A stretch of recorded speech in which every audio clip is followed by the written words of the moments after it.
going live, ... We are now on air. Okay, so welcome whoever's listening to this thing. So today we are going to play Fall of Magic. Fall of Magic is a narrative, story-based role-playing type game that is put out by Ross Kalman and Heart of the Deernicorn. You can purchase it in this lovely large box version, or what we're going to be doing is playing it online with the kind of the online version. But if you do end up purchasing the box, which is a little bit more pricey, you do get this beautiful scroll amongst other things, and it rolls out, and you can actually play on a real scroll, which is pretty cool. And it comes with a bunch of coins and a couple of other little odds and ends. But today we will be playing the online version. So that is it. And the premise of the game is that, and you can see it right here on the screen, magic is dying, and the magus is dying with it. We travel together to the realm of Umbra, where magic was born. Other than that, we don't really know too much about the story yet, so that's basically it. And what we're going to do is all of us are going to create characters, and we're going to journey together from the start, which, as you can see here, is Ravenhall up in the top kind of middle. And as time goes on, we're going to kind of play this game of, it's kind of almost like choose your own adventure. You kind of go, and sometimes you have forks in the road, and we will decide to go one way or the other. Normally, this game is for, I believe it's 2 to 4 players, is what it says on the box, maybe. But it does come with 5 tokens. What do you guys think? Should we play a 5-player game, or should we play a 4-player game, and then I will sometimes take on the role of the magus? By all means, I'm an alternate, so I'm totally cool just watching what goes on, and I can whisper into Lala's ear about things. Oh, you will play. You will play, my friend. Given my previous experience playing this, I would say that playing as a 5-player game would be no problem. The other game that I was dealing with, the GM was the host was willing to go up to 6 players because you've got enough tokens for that, and it really doesn't impact things from his play experience. Okay. So yeah, why don't we do that? I know there are certain things which the game, like you'll notice, for example, if you look at Ravenhall, just right around that area, you'll see that there are a couple of it's almost like story cues. You'll see the scrying pool and rose gardens. You'll see that there's 4 of them that are specific to Ravenhall. And so I'm not 100% sure. That might have to do something with the limit of players as well, but we don't have to worry about that. No, because you can always double up. Got 6. Yeah. Also, you can always go to the same location. Everybody in the group can choose the same location if they choose to tell that story. Sure. So there's absolutely I've no. heard it done both ways, but the person who was telling me that may have been off their rocker, so that's okay. So well, like I said, if you look, Barleytown has 6 prompts. So right, which is great, but you know. So anyways, yeah, let's go ahead and play with 5 players and see how it goes. And some of us have played before, some haven't. But the first thing that we have to do is create our characters. And the way we do that is we each choose a name. And you'll notice there's a couple of pre-written names on the left side of the scroll, right there in the middle. And then underneath that, we're each going to choose a title. So for example, you would choose one of the 3 initial parts of the title, and then of whatever that is attached to that that specific title. So for example, you could be the Apprentice of Ravenhall or the Golem of Ravenhall, you know, that type of thing. So does anybody have any specific characters that they want to play? Yeah, I will choose to go with Piccolo, and I am going to go with Ranger of Mistwood. Okay. So Alice will be playing Piccolo, the Ranger of Mistwood. And I've chosen my token. My lower third's been updated. Awesome. I don't know if we'll be able to see the lower third very well just because of the way the map has been taken over by the robot demons in Google Hangouts, but I'm going to write that down so I can remember. Cool. If you Anybody choose, else? you can, you know, move it later. So. Yeah. Here, I'm going to, just in case the recording thing is pulling from my user, which I don't believe it is, I will try to DJ and select individuals, and we'll see what happens. Cool. So we've got Piccolo, the Ranger of Mistwood. Anybody else? Yes, I think I will go with Elamura. I will be a crab singer of Estalia. Nice. So Elamara, the crab singer of Estalia. Cool. Anybody else? I'll Go for it, with, Trey. Go with Vago, Apprentice, Golem. Oh wait, I have Raven. Okay, Apprentice of Ravenhall. So Vago, Apprentice of Ravenhall. Awesome. Vago, the apprentice of Ravenhall.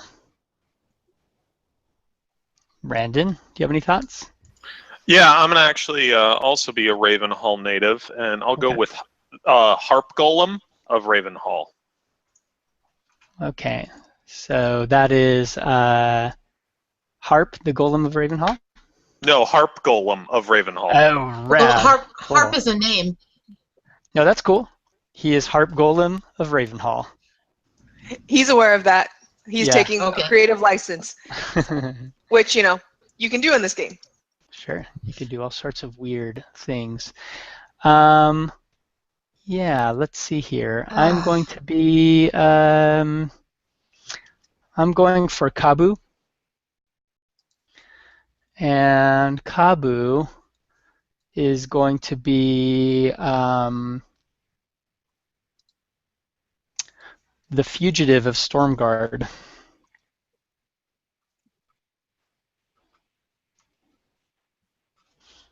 Cool. Oh, I guess we need to select tokens as well. We do. And normally in this game, there are a number of coins that it comes with, or tokens in Roll20. And each coin, if you have the actual physical objects, has two sides. So you'll notice that one token might have, for example, a blooming, like a tree on it. The other side has a tree but with no leaves. Or one side has a sword and the other side has a broken sword. So they kind of are supposed to symbolize two sides of, the same or similar object. If anybody has a specific token they're enamored by, feel free to shout out and grab it. I grabbed mine. It's the heads of the tree. How Okay. would one get said token? You have a Dropbox invitation that is awaiting your acceptance.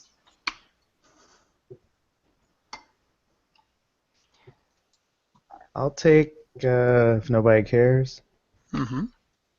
the river and the ocean, I think they are. Okay.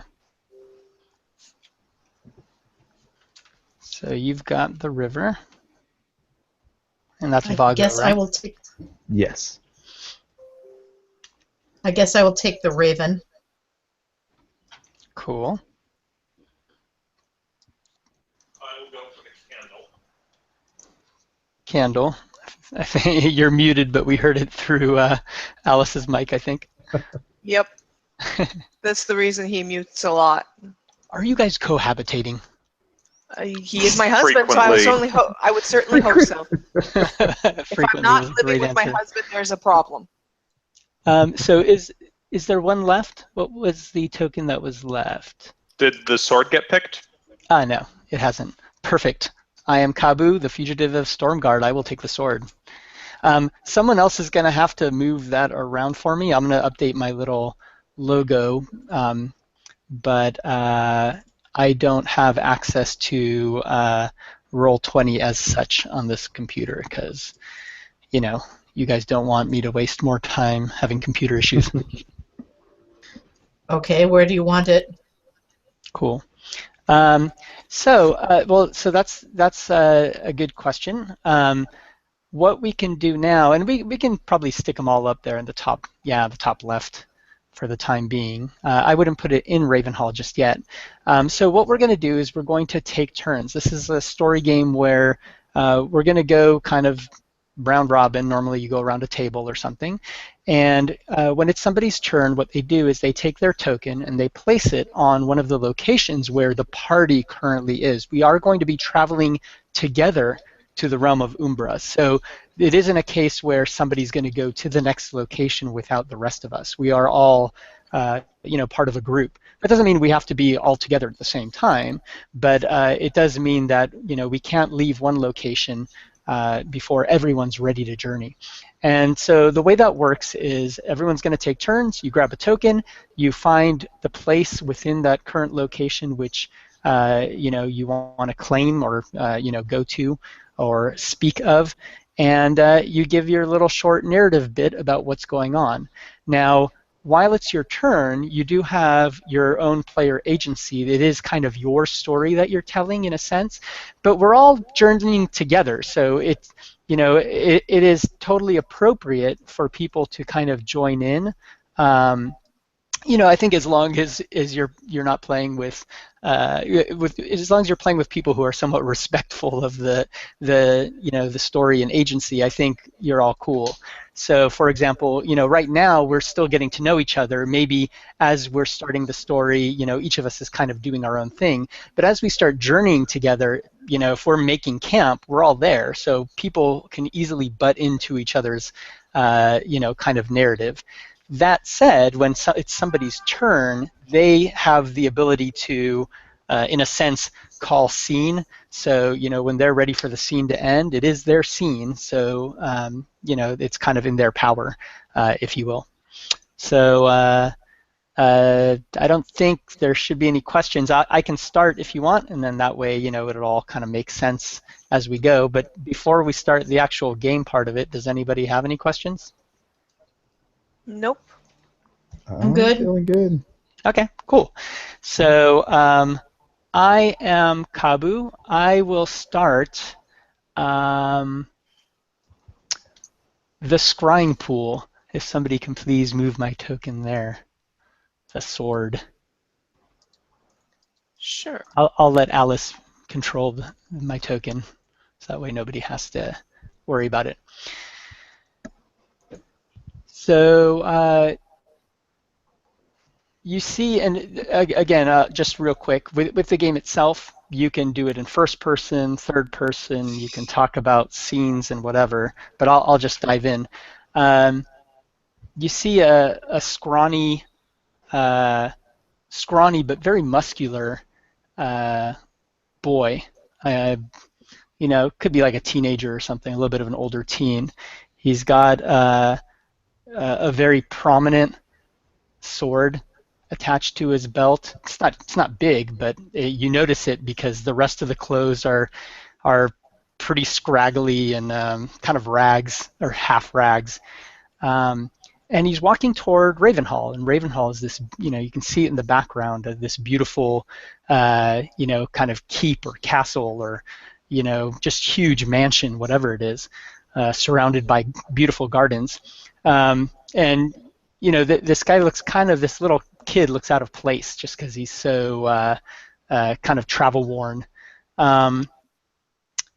He's holding a letter in his hand, and he's looking down at it, and we're kind of looking over his shoulder, and it says, you have been selected to serve the Magus in his journey across the lands. Please be prompt, and we will see you at Ravenhall, and it, has the month and date, and he puts it in his back pocket, and walks toward the front gates. The other thing you notice, though, is right around the corner there's some bushes, and there is some legs kind of sticking out from under the bushes, and it's somebody wearing some really fancy clothes, and nice traveling gear and that kind of thing. But the individual looks knocked out, and that's it. Walks over to the front gates, knocks on the door. That's the end of my scene. I'll pick up from there. Oh, and by the way, I'm going to write down the order in which we're going because the order is important. We're going to continue to keep this order. Oh. Well, in this session of the game, like that's how the rules are usually written. I'm sure you can do all sorts of different things. But so I'm going first. Go ahead, Alice. Okay. Tomer, is that really how the rules were written? Because I don't That's a have good a rule question. set, and the other time that we played, the GM had the host, because Mhm. there's no GM, said that we actually specifically jump in and say, as long as everyone's taken a turn for location, we're good, because different people might want to edit beginning, middle, or end. And so I'm actually very curious between you and Jay if you guys could tell me if we can switch up order. From my memory, and my memory is pure shit, but from my memory, reading the rules, which are not very extensive, like, I mean, it's a couple of pages of stuff here, so it's pretty light. But from my memory, you do go in order. But I'm only saying that because a couple of these GM-less type story games, there is an attempt to make sure that everybody's able to share equally. So I actually have no problem with people jumping in. However, I know, like, if you've played like Microscope or The Quiet Year or whatever, games like that have very specific rules, more so than this game. This game doesn't, but have specific rules around how everyone contributes. And that Yeah. allows us to make sure that somebody who's a loud player and very upfront versus someone who's kind of shy or more of a wallflower, they're still able to share equally in the narrative. Right. And I'm not John, saying that this game is designed that way. I'll look at the rules while we're playing, but for what it now, was, yeah. what it was we all still had to share equally. It's just that from one location to the next location, the order could change, because if somebody wanted to introduce the location rather than be the tail end of the location, they could. So that's what I was curious about. Right. If they specifically had an idea. Okay.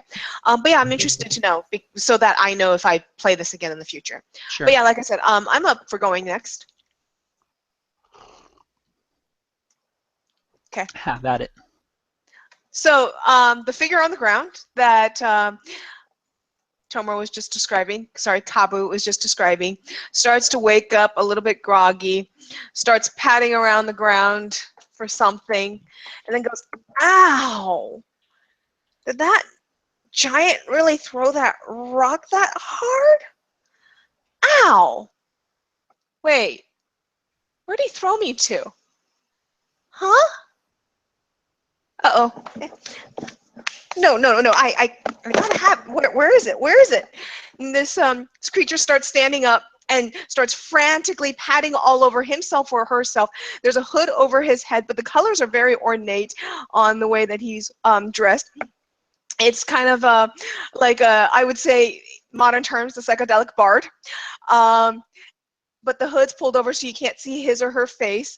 And he's walking with a strange little gait. Not quite human, maybe, at the moment that you can tell. When he's clicking against the floor, it certainly clicks a little oddly compared to a human, more like a pitter-patter of hooves. And but he's frantically patting all over himself, and goes, ah, and picks out a little set of pipes. Looks at it, sees a crack, looks around some more, sees a big mage tower, and decides that perhaps there is where he'll find his answer on how he got here and why his pipes are broken. So he runs up, click, click, click, click, click, and starts frantically banging on the door. So I'll go with the next person at that point. Cool. Could I interrupt for a moment? Yeah. Sure. Are we still on Kabu's scene at the scrying pool? No. No. Because the way we played this when I did it at Gen Con was everybody had to put down a token in a location. That's very true. I actually need to move. And start by describing the location. Yeah, I actually forgot that I had to move, but given the way that he was describing, it sounded like I was going to be in the rose garden already. So, but sure, I apologize for that. So I'll go back and describe the fact that. Sorry, what? Rose garden or scrying pool? He was in the scrying pool, so where he viewed, it pictured me. The way that he described it, I pictured myself being at the rose garden. So. That the hedge he saw you under is the start of the hedge rose garden, maze, start of the maze for the rose garden. So let me go and make certain I add that part. But thank you. I did Yeah. forget about that. It's been a few months since I played this. Now, before we go too far, so if you have a queue, like a story queue, like the Rose Garden, where it has those 3 descriptors there, those 3 adjectives, and it has the plus sign, what that means, by the way, and for viewers watching or anybody new, is that when you're giving your little story, one of the things you're going to do is you're going to imbue this quality on one of the players at the table. It could be yourself, so you can talk about how you yourself are fierce or something like that, or you could in some way be interacting with one of the other characters, and you're going to give them one of those qualities. So that is something that will come out of whatever Piccolo is doing here. Yeah, so I apologize for that, but yeah, I'll go back. But yeah, so Piccolo is, patting himself, looking, and as he's looking about, he sees that he seems to have woken up in this beautiful hedge maze that is very, very tall, but he happens to be right at the entrance where there is a decorated vine of multicolored roses crowning the entrance of this hedge maze. And looking deeper inside, you can see above that there is a large rose bush that is far too large to be possibly realistic, because it basically stands as tall as a 15-foot tree. But as he's looking around, he goes, maybe I can find the legendary harp to help me. And he runs up to the door and starts smacking at the door. Harp! Harp, I know you're in there! Come out! I need your help! Harp! Nice. So Shall Brandon, we? you're the legendary harp. Who's the legendary harp? You are? I think that would be me. Oh, yes. I heard there was a golem, so Oh. it must be legendary. Apparently so. Got it. All right, so I don't seem to be able to move things Don't worry, I'll on move you. the roll 20. So Okay. you need harp moved where? So You can move to any of the 4 locations: the scrying pool, the rose garden, the menagerie, the bridge. And if you do move to the rose garden, you can assign one of the traits that hasn't been assigned already, but you cannot assign the legendary trait. okay.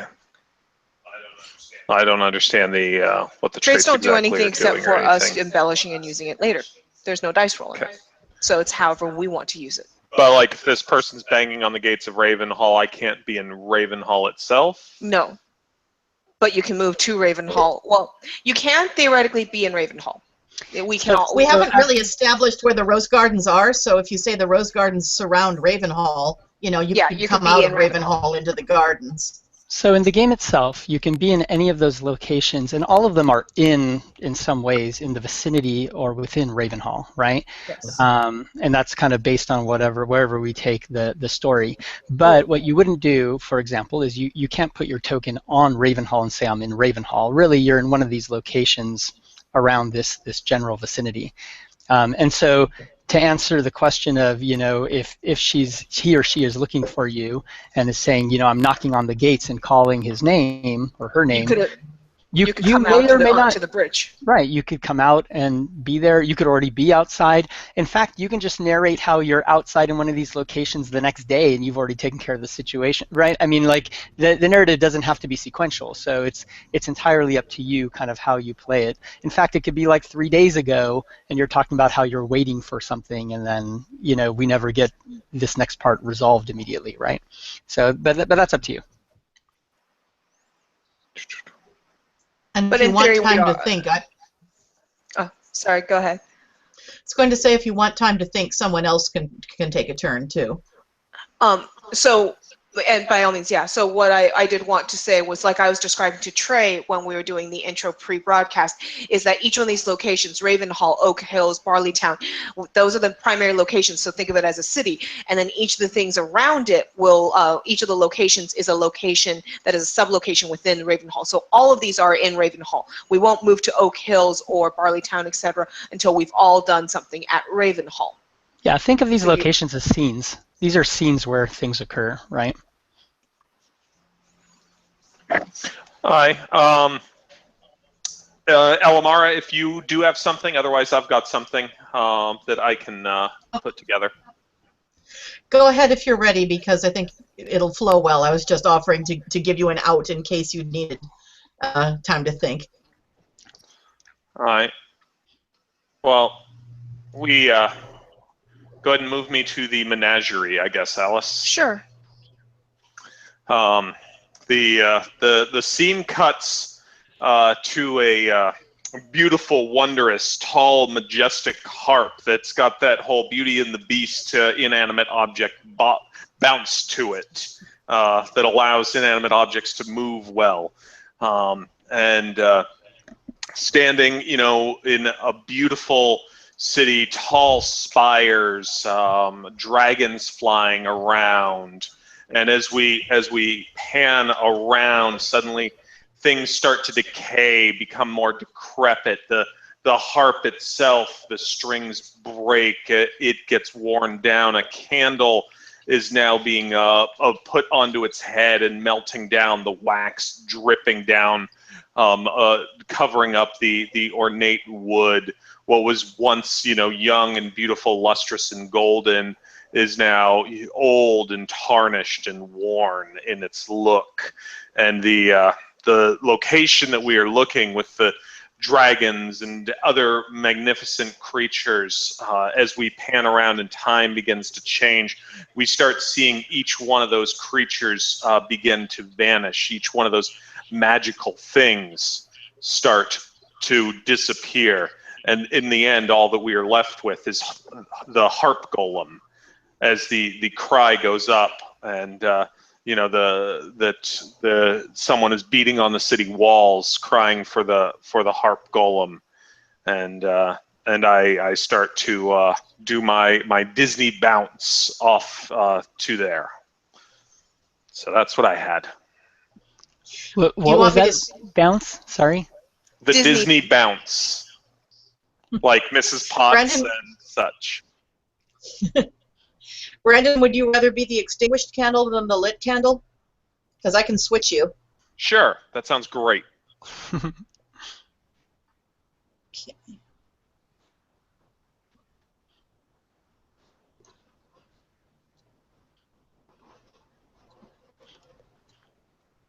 If you want to switch back to the lit candle later, you can, but for now you will be extinguished.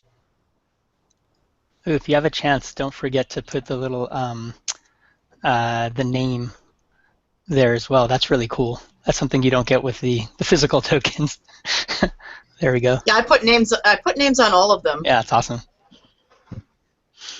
Cool. Who wants to? Digital ain't so bad. Well, I've got an idea. Trey, do you have an idea? Would you rather have me go first, or do you want to go?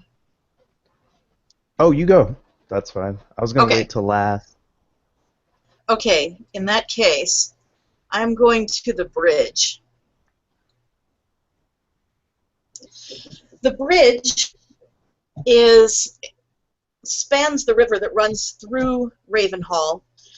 It is a magnificent Gothic site full of improbable flying buttresses and spiky bits made out of beautiful white stone, the sort of physics that doesn't work in the real world and can only really be established by magic, as so much of Ravenhall is. It is, however, upon closer inspection, not in as good shape as it once was. The delicate stone tracery is in some places chipped and or missing. And if we imagine this as a camera, you would start with the bridge itself, with people crossing back and forth from one side of the river to the other, going about their daily business. The camera would pan down the supports to the greenish surface of the water, break it, and go down to where the columns supporting the bridge extend down to the riverbed. Here underneath the water, the light is dim and murky. The stone columns supporting the bridge are encrusted with moss, and a figure is swimming through the river.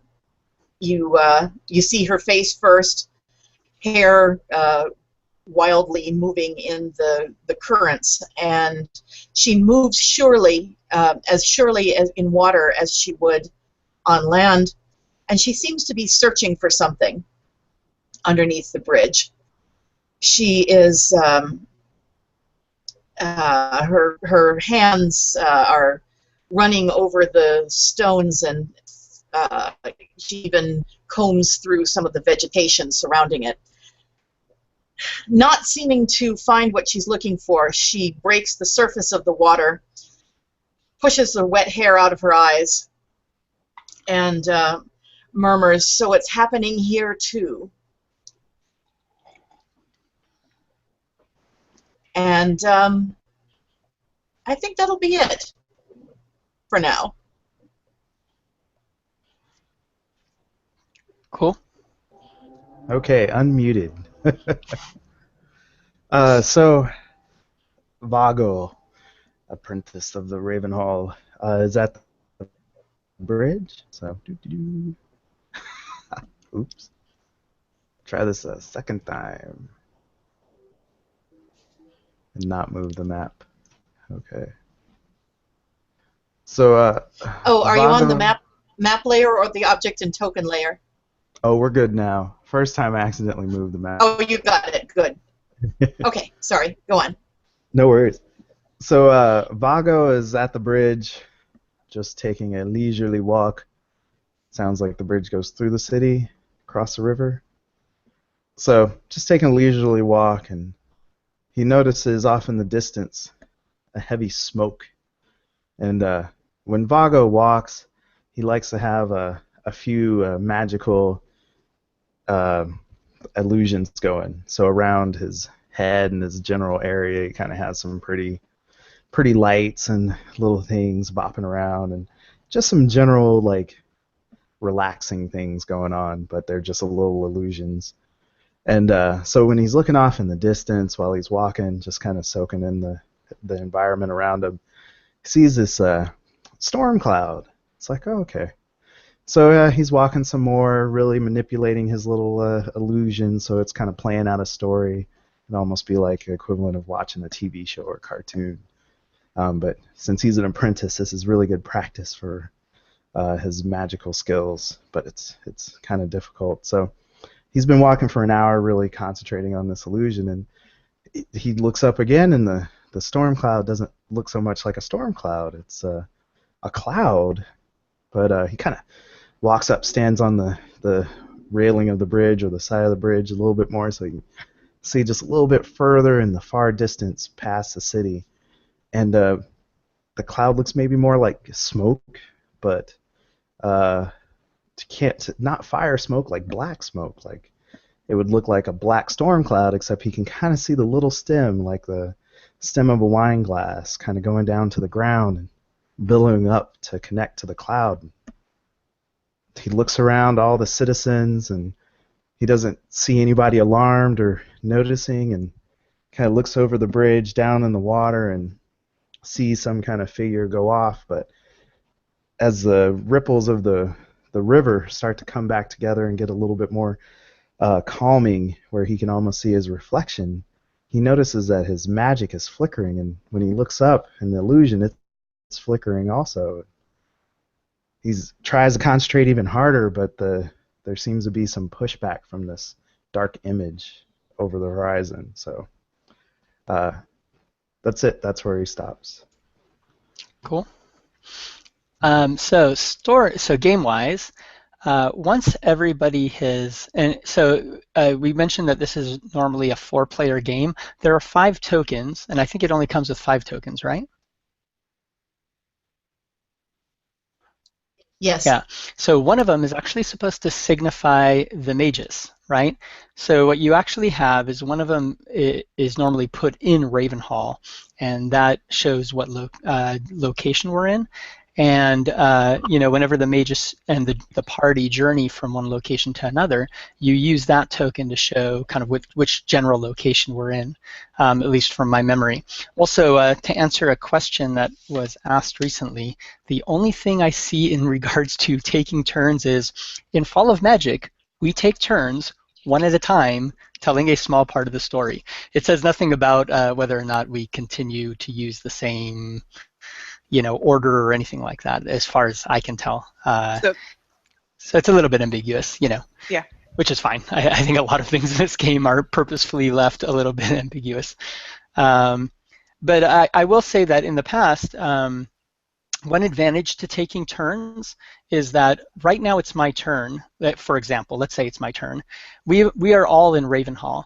So at this point, I can decide to explore someplace else in Ravenhall with my character, or what I can do is I can pick up the Magus token and decide to go to the next location. And if I do that, all of us remove our tokens from the board temporarily. The Magus token is traveling from one location to another, and by the end of this scene, which we may all play in, we will end up in the next location, which is the Oak Hills, and then it will be the next person's turn to play their character. So for example, in this case, Alice would be, if we stayed in our order, Alice would be the first one to play her token within one of the scenes in the Oak Hills. And that way, in a sense, there's kind of a, it gives everybody the ability to play the Magus at some point, because we all have to finish up, and then whoever went here first, gets a chance to move the Magus. The next time, again, whoever went first, like Alice, would be able to move the Magus if she wanted to. Yeah, it's like you said, it's interpretive on how your group decides to do the initiative at that point. Because the other group, what it was whoever wanted to do the Magus that turn, they couldn't do it again until everyone had done the Magus at that point. So it was just whoever wanted to be hammer versus the nail. Totally. And so, for me, just as far as preference, like if I was playing this at a con game, I'd probably be a little bit more strict around the order taking, because I don't know who I'm playing with and how readily they're sharing. But if you're playing with your friends or whatever, just people you're comfortable with, then who cares? You guys all are telling a fun story, so whatever. Yep. As long as everyone gets their voice. That's right. By the way, I made that blue circle to represent the Magus. Yeah, good I idea. noticed that. That's awesome. We can also use one on the backs of something that none of us are using. We basically have 10 tokens because of it. Yeah, I thought about that, but I thought we might want to flip back and forth between front and back like you do when you have the real coins. So this way we have something that nobody is not a part of anybody's token. And there are lots of things that aren't mechanically explained, like, for example, the fact that there's 2 images on the tokens. There's nothing in the rules that say anything about when you do or don't flip or whether, you know what I mean? So again, it's kind of completely up to you and how you want to interpret the game and how you want to... It's a hippie game. Yeah, it's a hippie game, right? Total hippie. Yeah. Just want to make sure everybody's when I played this at Gen Con with the creator, he basically said that you flip the token whenever you feel inspired to do so. Nice. Dirty hippie. He's from Olympia. Yeah. He's a dirty hippie. Nice. All right, so what I'm going to do is I'm actually going to play the Magus. So I'm just telling you this because in person I would have picked up that token. So we're going to be moving from one location to another. And what that means is all of our tokens, in theory, in physical person, we would move them off the map. And then, we would move the Magus token over to the Oak Hills, and then we start playing, and then, we can kind of re-put the tokens later on when we get to the new location. So, the group of us, all of us, are walking on a path. This may be a few days later. It's kind of a sparse countryside. There's lots of grasses. There aren't too many trees. You'll see like a little copse of trees here and there. This is a little bit after summer. Things like all the grasses are pretty yellow, and are kind of have that dry look and feel. We're accompanied by what we believe is the Magus. Nobody's formally introduced us to her at any point. She's a crone. Yeah, we assume she's a woman, but it's kind of hard to tell. Uh, hunched back, a very beautiful looking kind of red velvet robe, but it's old. So there's parts where it's kind of tattered, especially the part that drags on the ground. You can see it's already started to fray, probably, years or decades ago. It's not dirty, it's not smelly, but it does look pretty well worn. And she's walking, and the entire time we've been with her, she holds a vial, and it's kind of like a little, a generic-looking potion bottle that you would think of, and it has kind of this swirling dark cloud inside it, with a big solid cork on top, and that's the only thing she carries, and she's just walking down the path. And occasionally she'll talk to us. Come along. We're almost there. Now, at any point in time out of the game... Are we there yet? Oh, we're almost there. This What one about does now? talk a lot. She turns for a second, and she kind of waves her hand, and for just a moment, you're not sure if you imagined it or not, but anyone looking at Piccolo would have seen that it looks like her mouth is not there. But just for a moment. And then she goes, and that illusion or whatever goes away. And she just keeps her pace. And she hasn't stopped walking since we left 2 days ago. Old crone. I start playing the Are We There Yet song on my pipes. Do I have any other questions? Where are we going? Start playing the Where Are We Going song. We are not going, we are here. And what you notice is there's actually a very large oak tree, what looks like an oak tree. It's all gnarled and it's got like all the different branches and stuff, but no leaves at all. And it's majestic. I mean, it's huge, but again, no leaves. And she walks straight up to it. And she says, "It is time. It is time for you to meet him.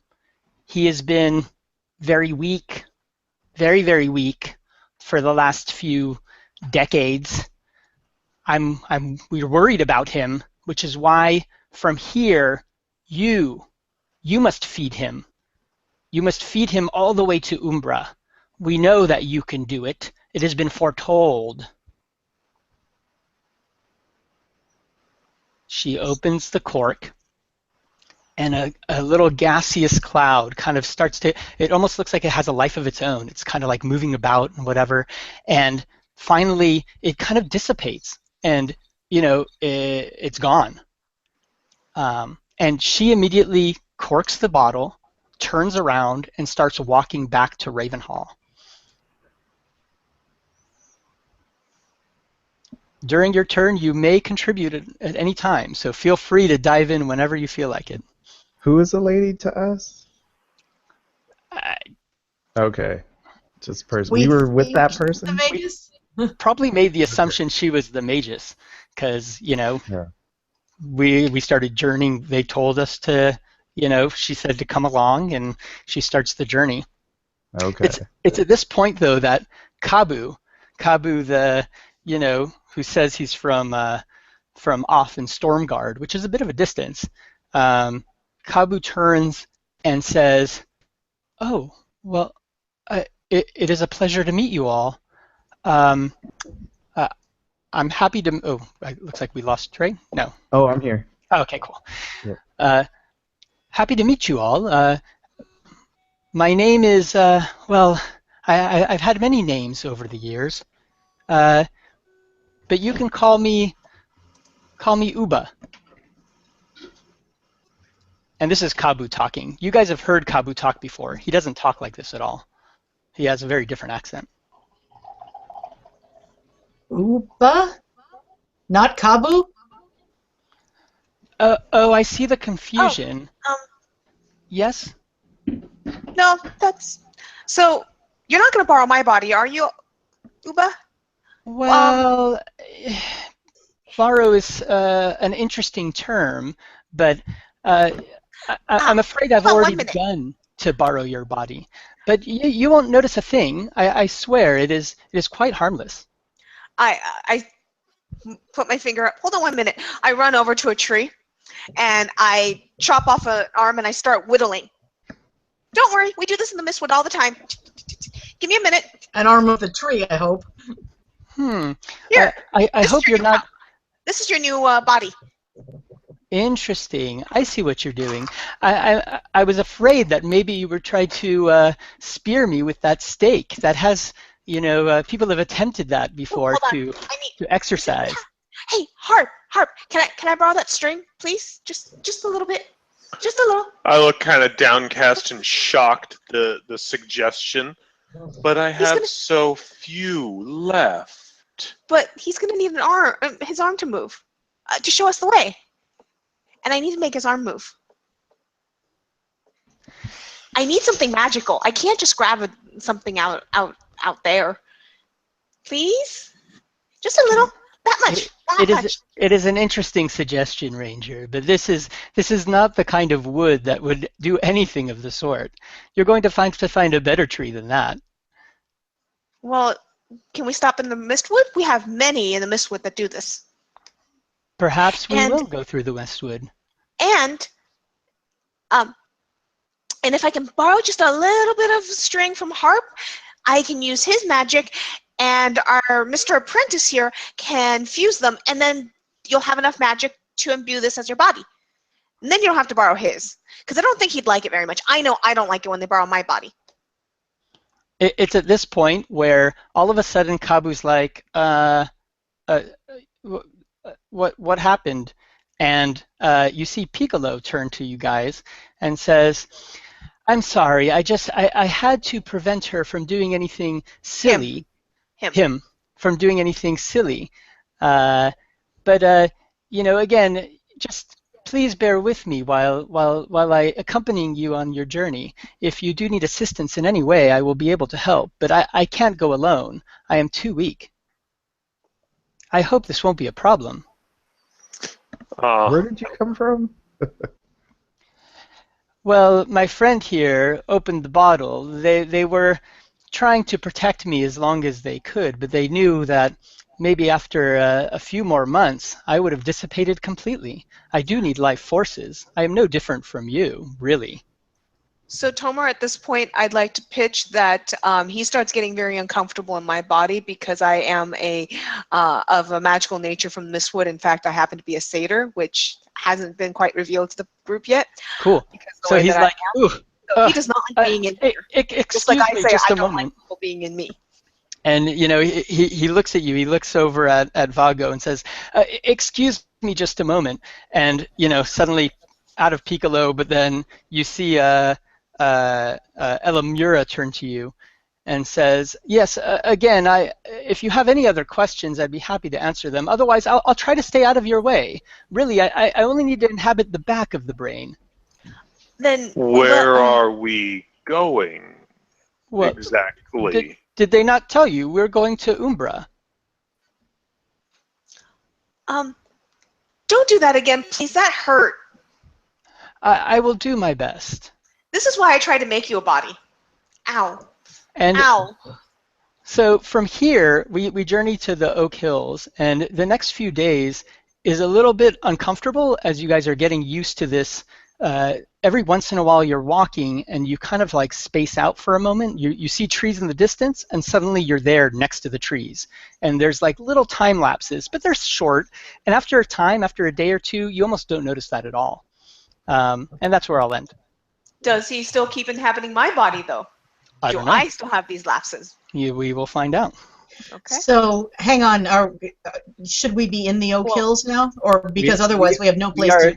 Yeah, we are journeying through the Oak Hills. So now we would put the Magus token in the Oak Hills. Well, and Tomer, the reason I'm asking is because I don't want to contradict your thing. And you said you guys all, No, and this is perfect because you've made a point that he was uncomfortable. Like, you said, hey, I want to Is it Okay. cool if he's uncomfortable in my body? Totally cool with that. So that's what he became. So it's kind of up to you. You can, we'll see where it goes from there, or if it becomes Sure. a thing or not. But at this point, the Magus token goes into the Oak Hills, and then all of us now, and let's try maintaining the turn and see kind of how that goes. If people do want to take control out of order, that's fine too. But we'll kind of hand the baton over to Piccolo, and he gets to put his token in one of these scenes. Sure.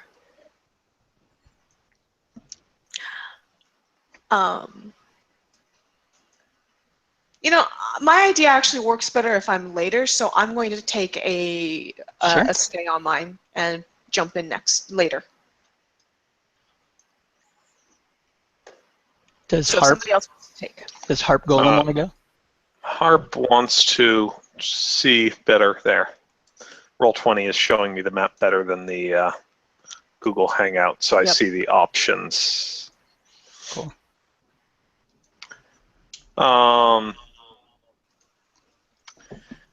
I'll go ahead and go, and if you can move me by firelight. Sure, I'll gotcha.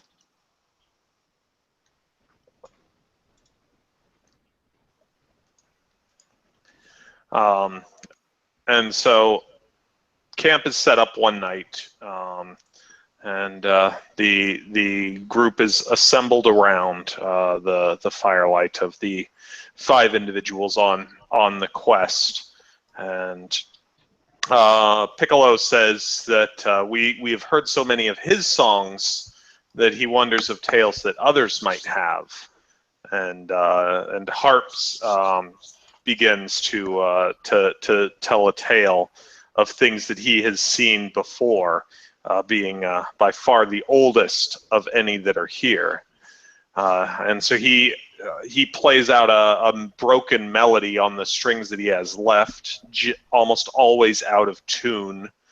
And while that's going, we have Vago, bringing up illusions to enhance the tale that Harp is telling.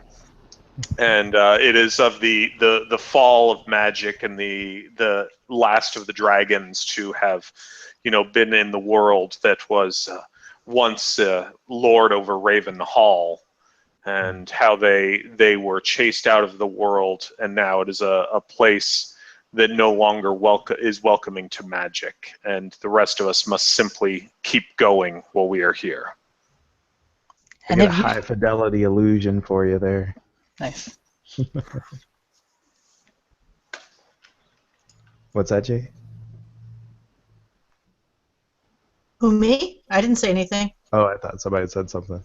So yeah, just to go with what Harp said, just to kind of, I kind of, after food, start getting a little illusion going. He's like, dragon, picture of a dragon, and you hear no heat or anything, and you can see through them, but it's kind of like these little things flying around and stuff. And I don't know what the rest of them are doing, but Kabu is entranced. He almost seems kind of like a little bit of a child of the world. And whenever the story starts, Kabu will always turn, to Harp Golem, who at first he would kind of stay away from, almost maybe in fear. But as time has gone on, he would, he kind of attaches himself sometimes to him and says, "Have you really seen dragons? Are they real?" And there's like a lot of disbelief, and he watches the illusions, and even the magic at first was something that would very obviously scare him. But as time's gone on, again, he'll start to interact with it, or try to touch it, some of the illusions, and see what happens when his finger goes through it. What does happen when his finger goes through an illusion? We're like water with with milkiness, kind of. Oh yeah. And reform. Actually, I was going to say, maybe for most of the illusions it's that way, but you see, Piccolo is a creature of magical nature and really is not working too well with Uba, even though Uba seems to be needing to draw off life force and keeps jumping. So every once in a while he'd jump to Piccolo, but see, Piccolo gets really into stories, like can live them basically, and this is part of living in the Mistwood and the stories. And so as he's talking about dragons and as the story about dragons is coming to to fruition in front of us through Vago's magic, you reach out and Cabo, you touch the dragon, and ow, that hurt. That fire, it singed your. I give an accusing look to and Uba to and Uba speaks out of the Vago. dragon. Get me out of here! That's smart. And Uba suddenly speaking out of this illusionary dragon. Someone get me out of here! I thought that wasn't real. Most of them aren't. This is an example of wild magic. While magic is as real as one can make it, our good apprentice here is strong with it. The strongest that I have seen in a dog's age. No, that's not quite right. Maybe a dragon's age? Less than that, but more than a dog's. Sorry, Uba. I don't know how to get you out of that. I told you not to use me again. Elamura speaks up for the first time here. Harp Golem, may I ask you something? And it kind of wobbles back and forth like a mimic of a nod. Do you think that magic is getting weaker than it used to be? For nearly as long as I can remember, it has grown weaker. When I was created, it was said to have been at its highest point, and since then I have only seen it ebb away from the world. But just since the beginning of this year, don't you think it is decreasing faster than it has been? I kind of get thoughtful and then say, for me to remember this year is harder than to remember 10 years ago, and for that it is harder than remembering 100. I have grown so old that my memories of long ago are better than my memories of recent days.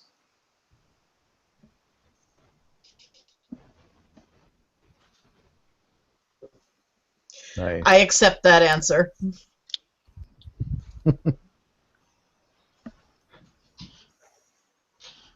Now, So as far as the scene, it's up to our friend Harp Golem to call it at this point. Whenever you feel like it. If there's more you want That's to fine. explore. Okay. Yeah. Nope. Cool. I can pick up the scene at that point if and do the next one. Given the way things were going, it actually works very well with what I had in mind. Go for it. So what nobody in the group realized in these beautiful oak hills is that as they've been traveling through, they only entered as it was coming to night and had set up camp. But upon the morning, they noticed that the trees were all bleached out.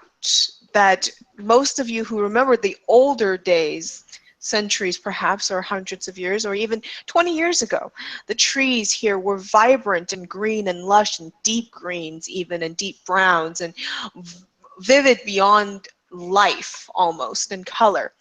But suddenly, the first time you've been here in a while, you notice that the colors have faded. They're grayer. They're washed out, as if they're bleaching. They're bleaching. Yes, as if a painting had been worn through age by the sun.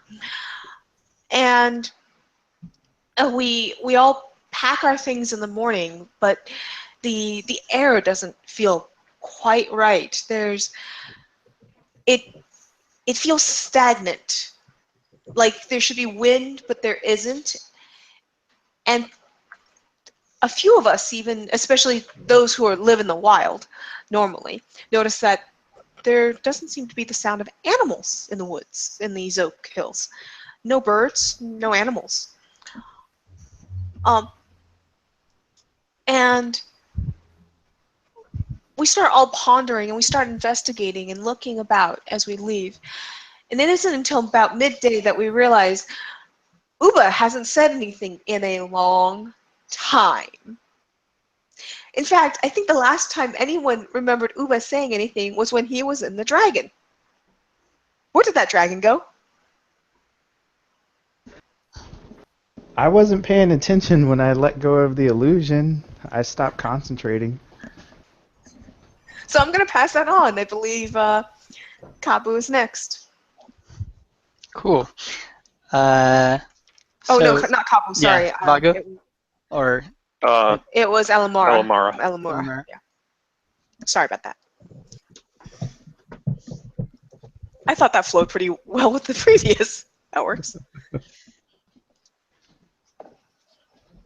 And I will say that's a good reason to not worry too much about the specific turn order. Is like you said, if there's a good flow story-wise, then I think that would definitely trump whatever order thing. That's what the other group that I did was doing was, if somebody had an idea for the start of the hub, and then people would flow through that story if they already had ideas. And because I had an idea of leaving Uba behind, and then Brandon and Trey gave me a great way of leaving it behind. Cool. All right, Elamira. Well, I choose not to continue with that story, actually. Mm-hmm. Somebody else could pick it up later. But I am going to instead do making camp, and we can flash back if we like to when we first entered the Oak Hills here. Sure. So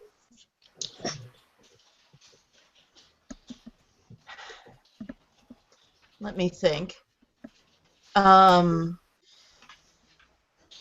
When we entered, as you say, when we reached the Oak Hills, the sun was going down. It seems like the sun is going down earlier than it should be for this time of year. But at least that's what Elamura thinks. But then she thinks, well, perhaps it's because we're so much further north than Estalia. All the same, she makes a mental note to keep an eye on the time of sunset as we travel and see whether this seems to be bothering anyone else. Because although she has not been speaking up, everywhere she looks, she's been seeing signs that all is not right in this part of the world. There are things that should be that aren't, and things that are that shouldn't be. And in particular, the things that should be are the things that keep the world running smoothly, and this is a worrying sign. But as we make camp, everyone is bustling about. We each have our own bedroll or something. I imagine Vago probably conjures his own. Some people carry theirs. In Elamura's case, she's been traveling for some time, so she has her own equipment that she comes with. And so and of course the harp golem doesn't really need much except maybe a tarp if it rains. So as we're all getting ready for our first night in the Oak Hills, Elamura finds herself next to Kabu. So at this point, she's not been terribly talkative this whole time, but she looks over to Kabu and says, "You're not from Ravenhall, are you?" I'm not. Where did you come from? I thought it would be obvious from my accent. I'm from Stormguard. Stormguard? I've never been to Stormguard. Sorry. Have you not? We have a lot of oceans there and water nearby, rivers and such. Well, my people generally don't travel far from Estalia. I've been sent on a special. Well, it sounds awfully grand to call it a mission, but I suppose that's what it is. What is But your home like? Estalia? Yes. Oh, it's beautiful.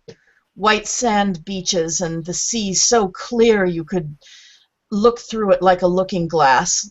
And, well, there used to be beautiful little fish that seemed to have jewels on their scales, but lately I haven't seen as many of them. Hmm. I've only seen the ocean once, and I saw it. I mean, I've only been to it once. I would see it every day from our castle, which is up in the mountains, and from there I could see the expanse go out into the distance. But only once did I get to go and touch the waters, and it was grand. Not very drinkable, I remember, but a grand vision. Why did you not go more often? Oh, I couldn't get out. It was dangerous out there. You couldn't get out? Were you not allowed? Yeah, you could say that. My family is very strict. Um, they wouldn't let me out very regularly. Well, then how are you here now? Um, well, um, I mean, I guess it's okay to tell you. I did have to. I kind of had to run away. You ran away. Yes. How did you manage that? Well, I've been living in the castle for since I was a child, and although they would let me out to breathe some of the fresh air now and again, I eventually found a way through the labyrinth within the castle, and I was able to find a way out. I mean, there were big bars, and it took me ages to be able to loosen one or two of them. But when I did, and when I prepared myself, uh, I decided it was time because I don't know how long they would have kept me alive. That is. Kept you alive. Oh, I didn't think anyone else was listening. Well, you can't say something like that and not tell us the rest. Uh, well, I suppose.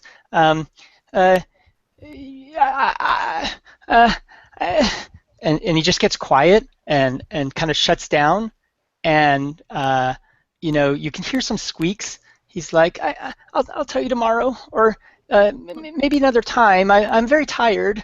And he kind of gets down, and he doesn't come traveling with any bedrolls or anything. Kabu just has his kind of cloak and his rags. He's got the only thing that looks of any value is that sword that he's carrying, and even the scabbard looks like completely messed up. Although the rest of it, the hilt looks decent enough.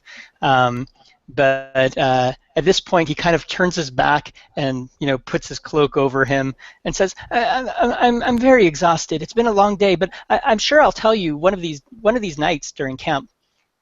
Perhaps ask me tomorrow." Sorry, Kabu, I didn't mean to make you uncomfortable. But I must say your way of getting out of this is very cunning. And it's like obviously fake snoring, but he's just sitting Yep. there going at it. So that's scene, and Kabu, you get the adjective cunning. Cool. Nice. Dun dun dun. Sounds good.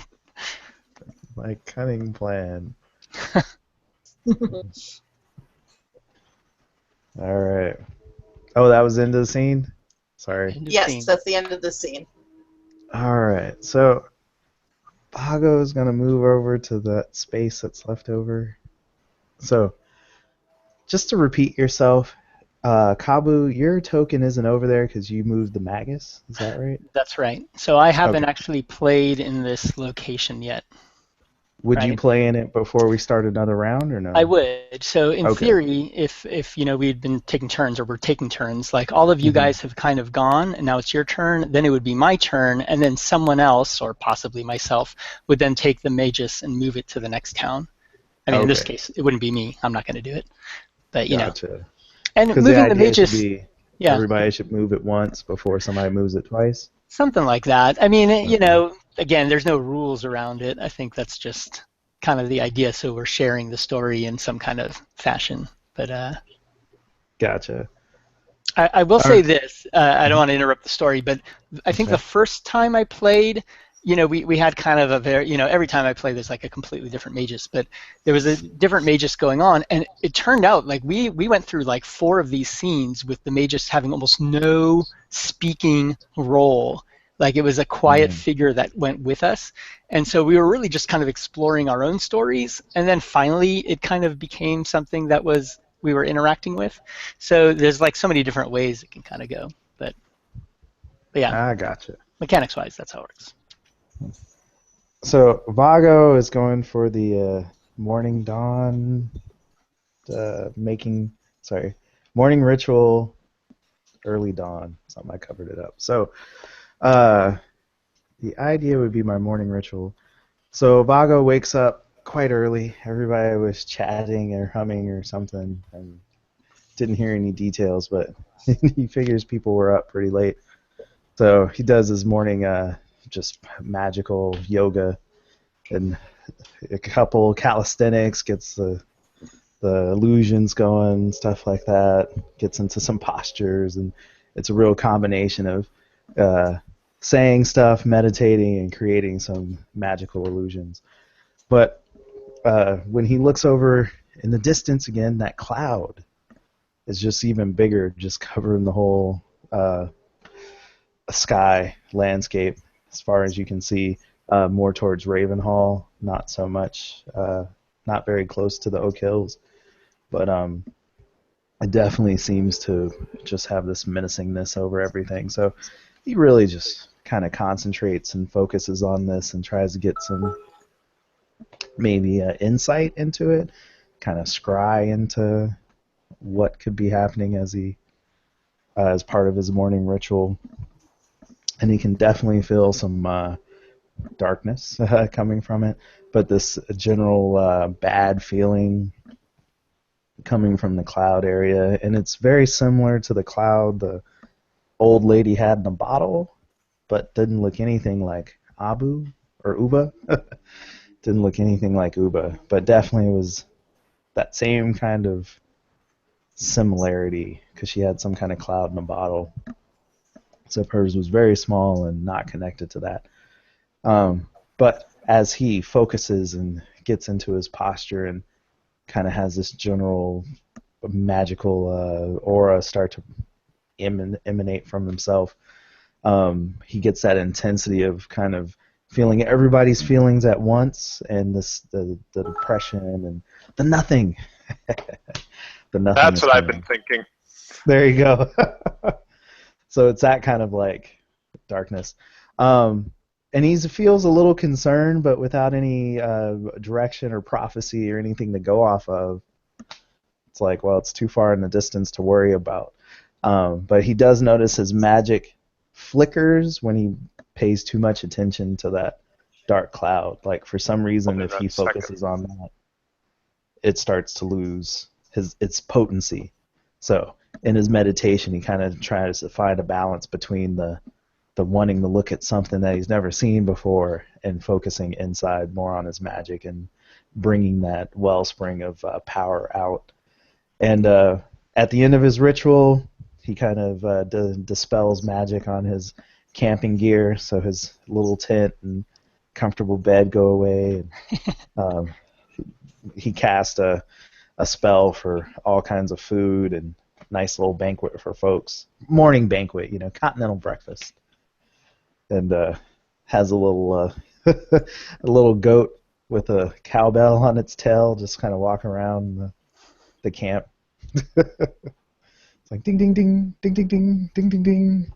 So you're woken up I, with smells of food. I do not understand why livestock keep seeming to accompany us on this journey. They're useful when you don't have to feed them too much.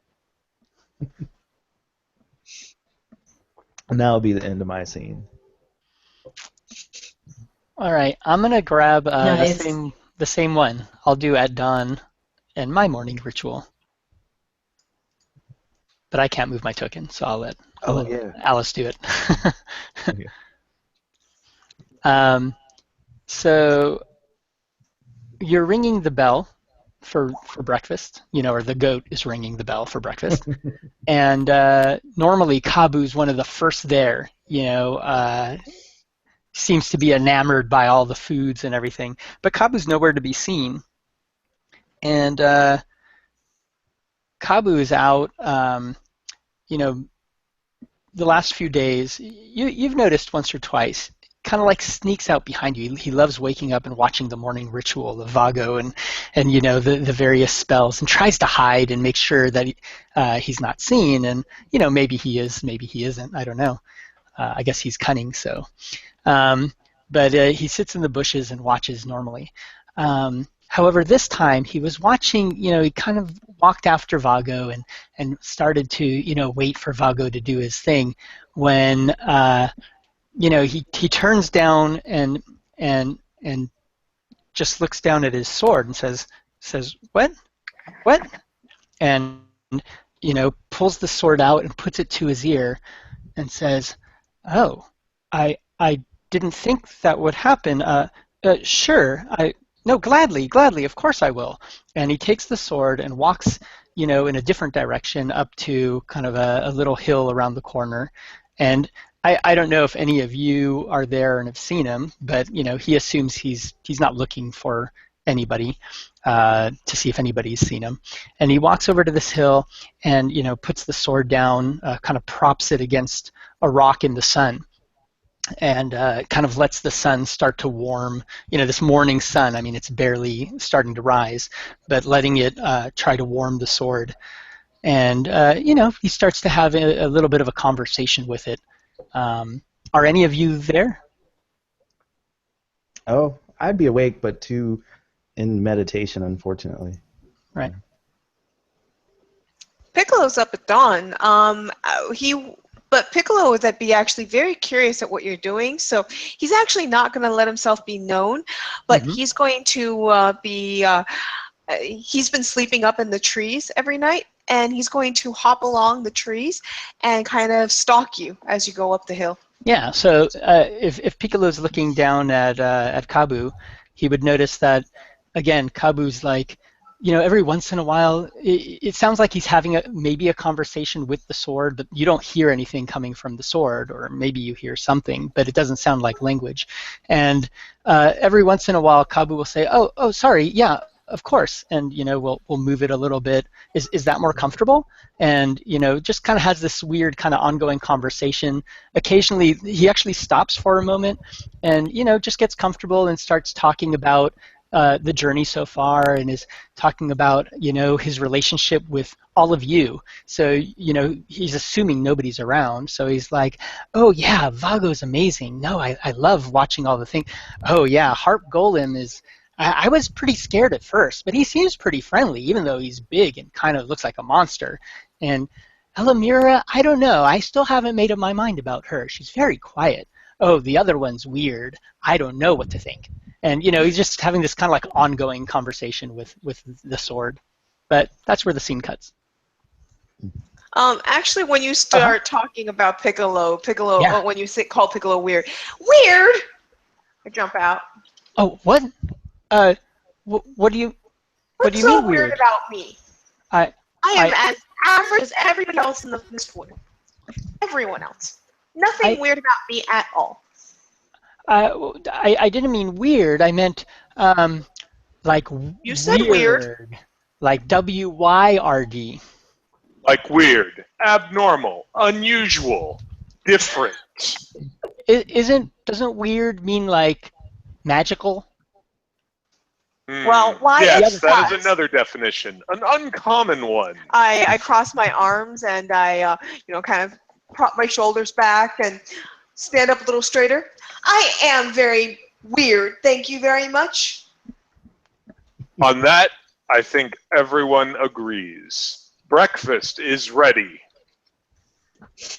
And Kabu almost starts jogging back to camp to where the breakfast is. It realizes he forgot his sword, runs back, grabs it, sticks it in the scabbard, and then joins everyone for breakfast.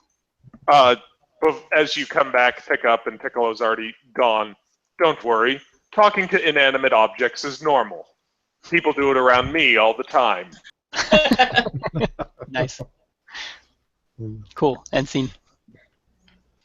Of course, you're animate technically, but Okay.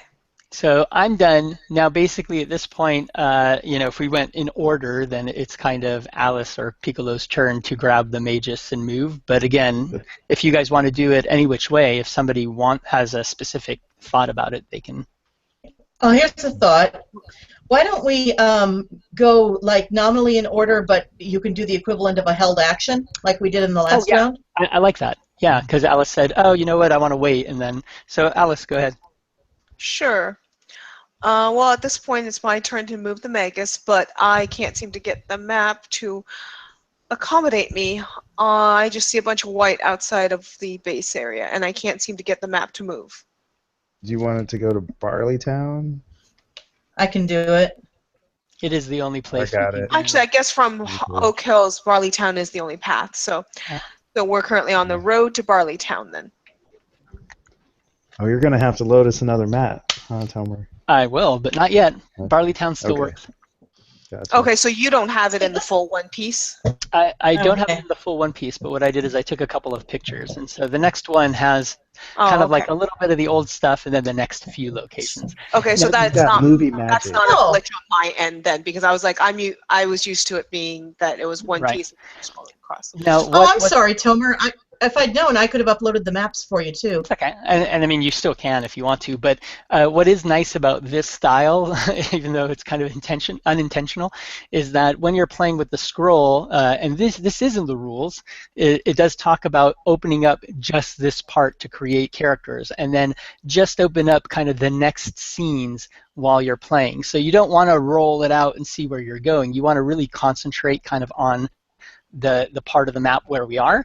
And then as you continue, then what you do is you unroll the next part and kind of close the part before you. So again, it says to close it, and I think, again, the intention is let's not look back. Let's concentrate on kind of where we are, which is It's a kind of neat like a concept. cool, yeah.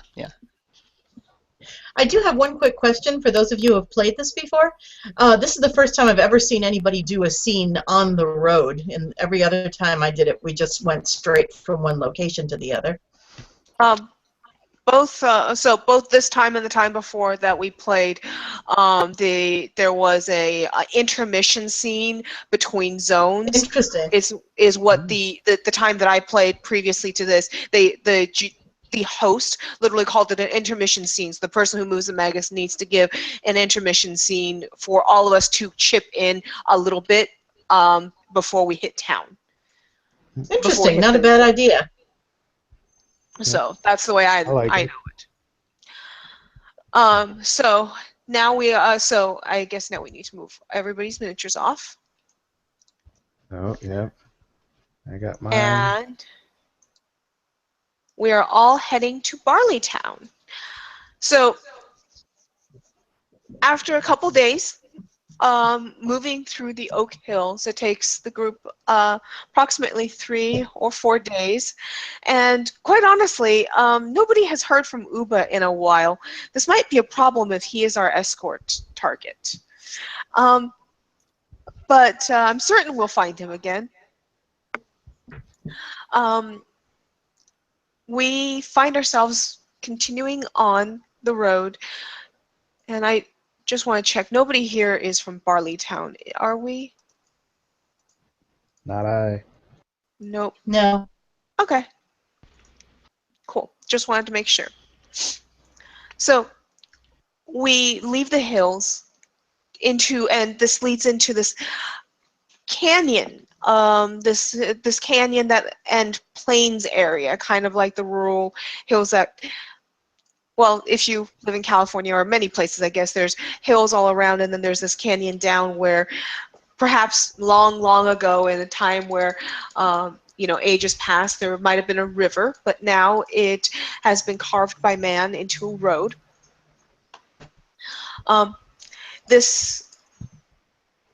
Even here, the world itself seems to become more and more washed out.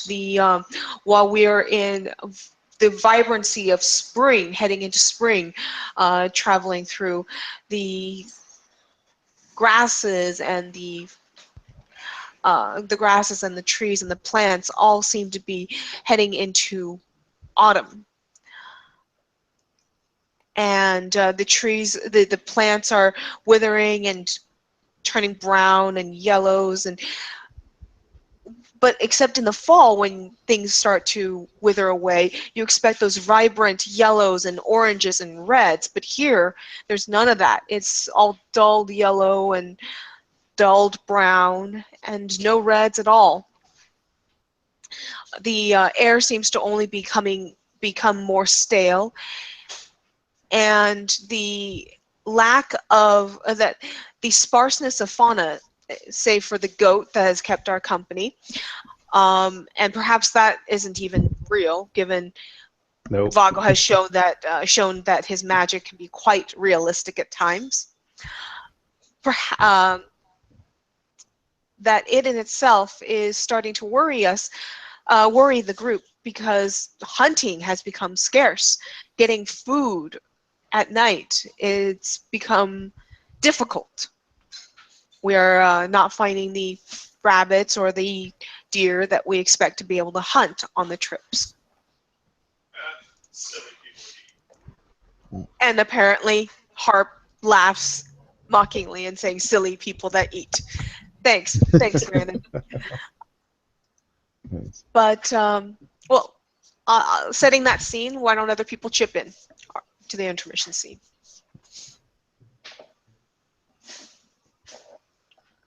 So Barleytown isn't as bright as it used to be, or was it surrounding areas? The road that we are heading into around Barleytown is dying, just like the Oak Hills were, and Okay. we're not finding animals like we should be, like birds and fauna and such like that. So it's become hard for us to hunt for the food that we hope for. So we're Okay, relying on that's what I rabbits. was kind of thinking.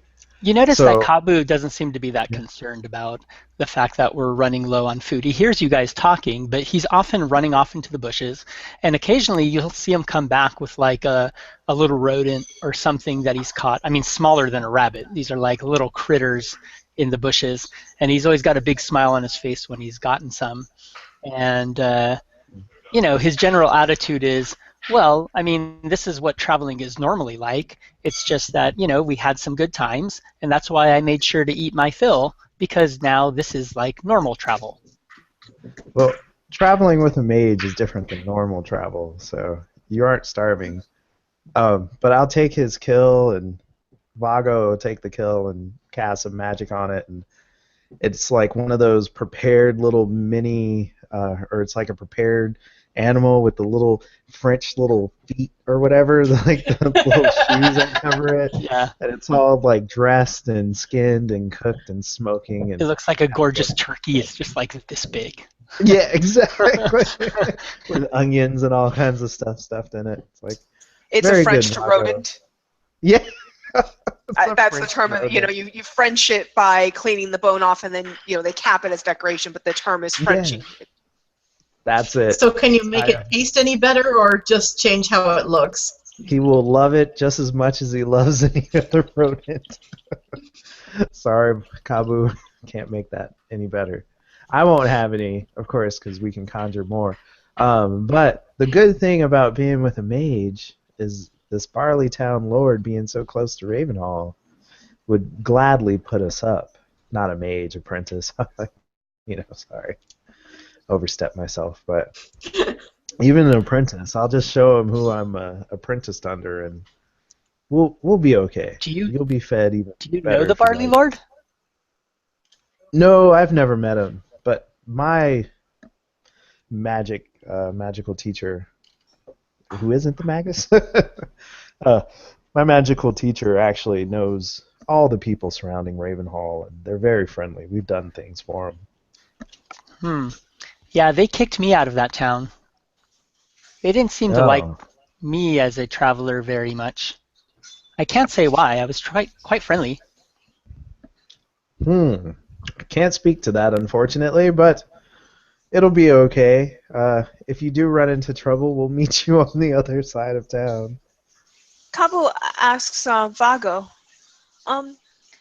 if we can't get any food out here, are they able to hunt for food in there? pointing over at Barleytown. I'm Oh, kind that's a of good worried that point. they're going to be pretty hungry. I don't know if they're going to be able to feed us anything. It is a Maybe good we need point. to feed them. What's your magic Depends on how for long them? it's been gone. If it's been going on a while, then they might be having trouble. On the flip side, I may be able to hunt some more rodents down. I mean, how many people could be in Barleytown, right? I'll French them for you. Don't worry. Scary. So if anybody else has anything to add to our intermission scene, if not, it sounds like we pass it on. Okay.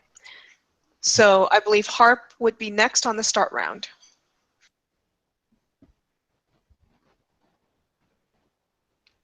Runner up. Sorry, I was just cutting watermelon. Delicious. Wow, that hurts. Golems eat watermelon. Mm-hmm.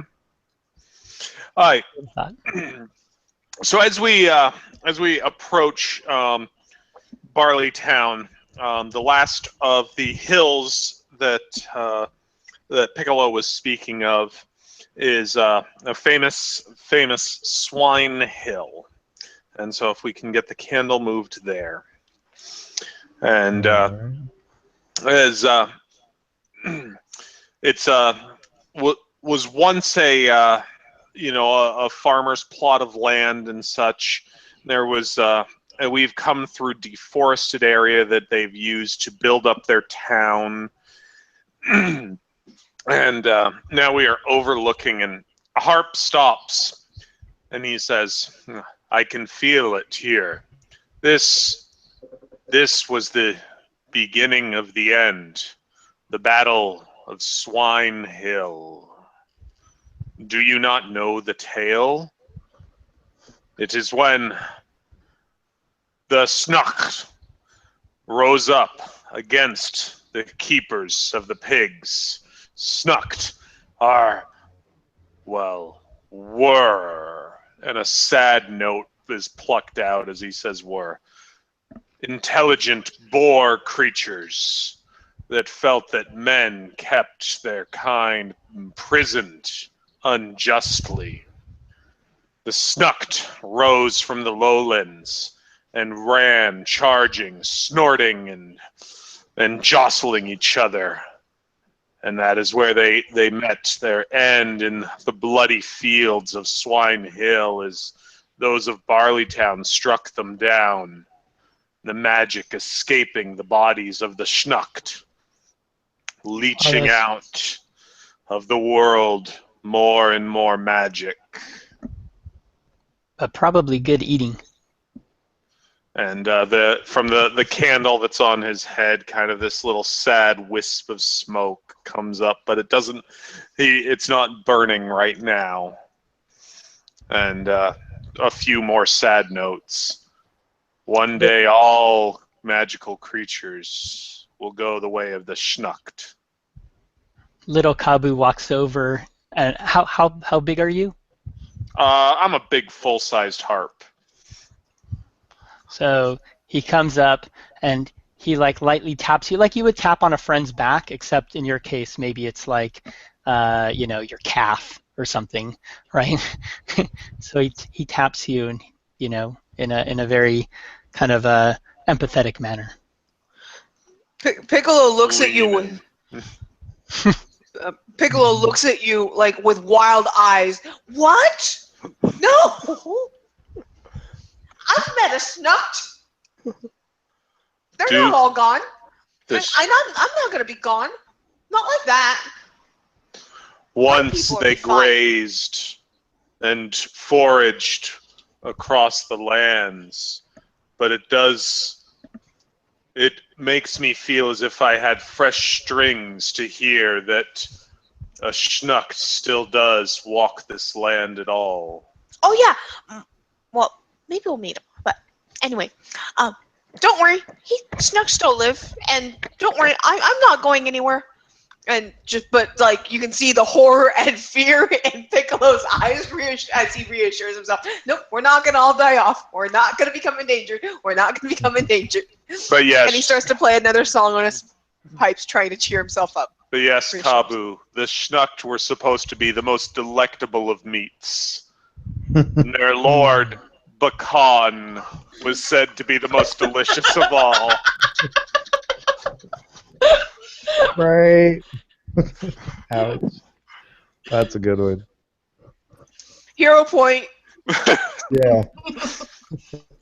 I feel wrong thinking about how that would taste with my eggs. Oh, Lord. Well, we will have to find out about this, the snuff you speak of. It sounds rather tasty. I mean, rather interesting. And so that's all I had, unless somebody has anything else they want to add. I'm good. All right, so I think that passes on to Elamora.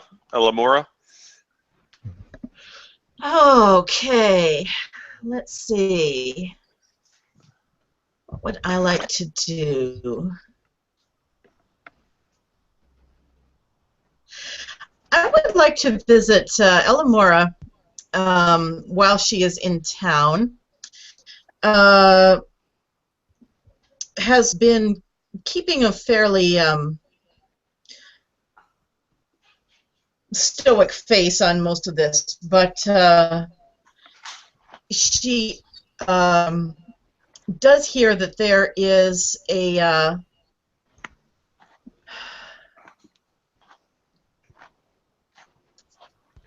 she hears there is a woman nearby named Matilda who is said to be extremely wise and to know a great deal about a great deal.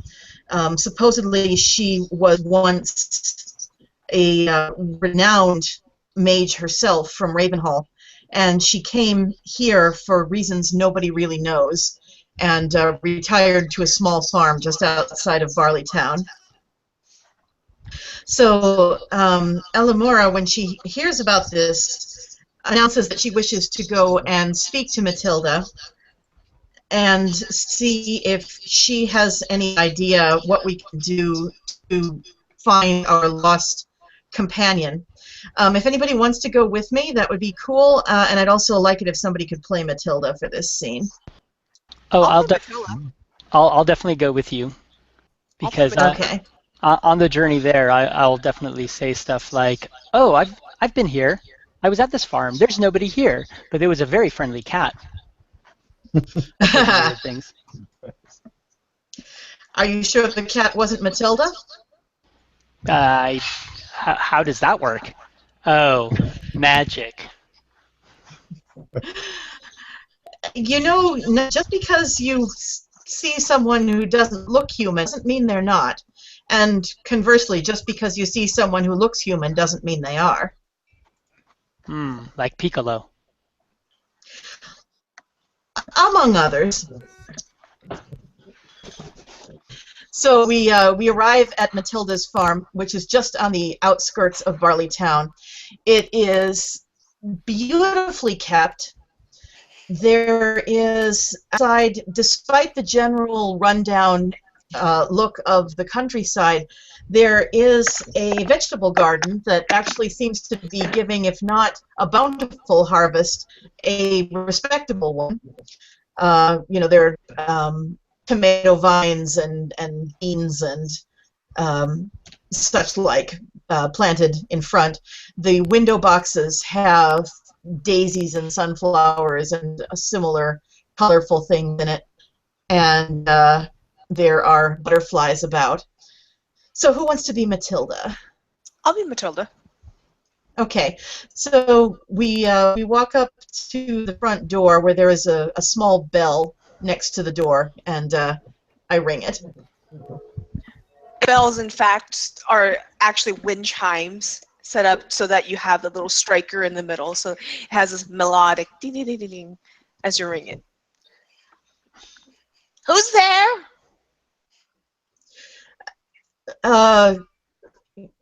Is this we are travelers come to seek the advice of Mistress Matilda?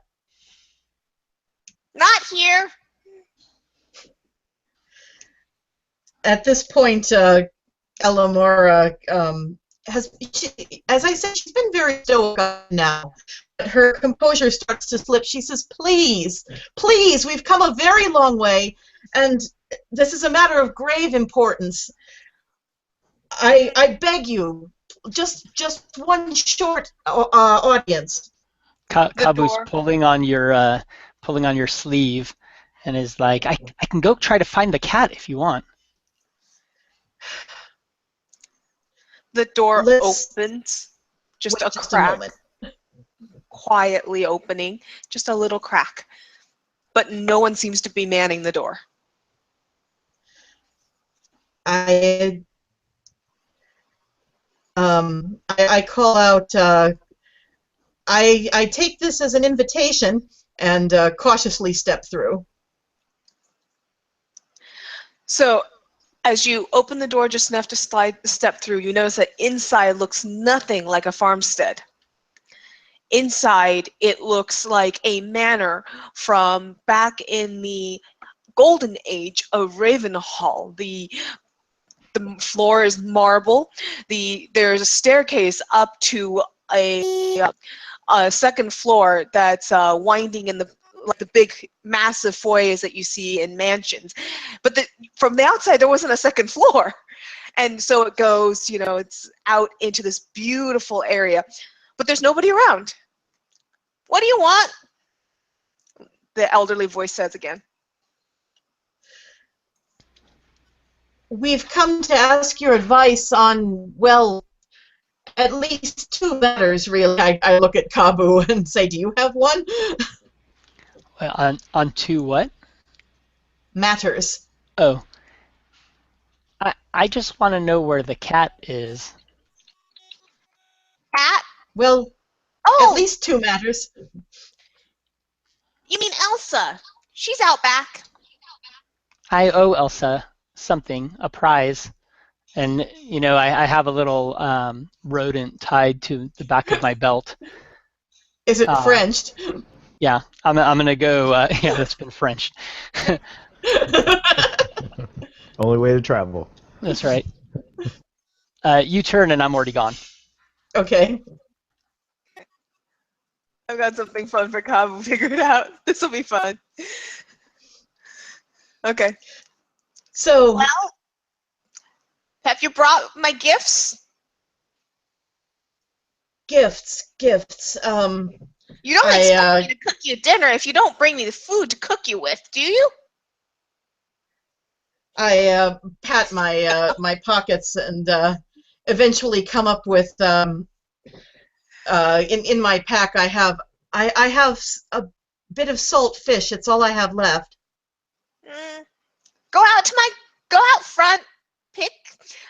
Pick me 3 tomatoes and some celery and some potatoes. Pick the good ones. Right away. I bow and run out and am once again in the sunny front garden, and I start hunting for the requisite stuff. I get the tomatoes right away. Yes. And every so often you hear in your ear, not that one. That one's not ready. Okay, so I'm going about that. Do you want to nip back to Kabu and the cat while I'm working on that? Sure, I've got an idea for Kabu's cat, if you don't mind. Sure, so Kabu, you go out back, and you're looking for the cat, and this beautiful cat, much bigger than what you remember before, because you remembered a house cat. But this time it's a big, beautiful black panther. And she comes, walking up to you like she was expecting you, and then just rubs her head against your chest and looks up at you expectantly.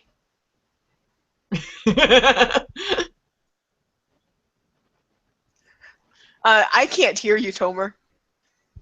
I picked that up. You know what? I muted because it was background noise. I pick up that rodent from behind my belt, and bring it up, but kind of questioningly, like everything's confusing me. The fact that the cat doesn't look the same, does it want the rodent? It's too big now. This rodent's small. Before it would have been a nice meal. Now I'm not sure what to do. So I'm just kind of standing there, not sure if I'm supposed to pet it, and I've got this rodent in my hand. She opens her mouth.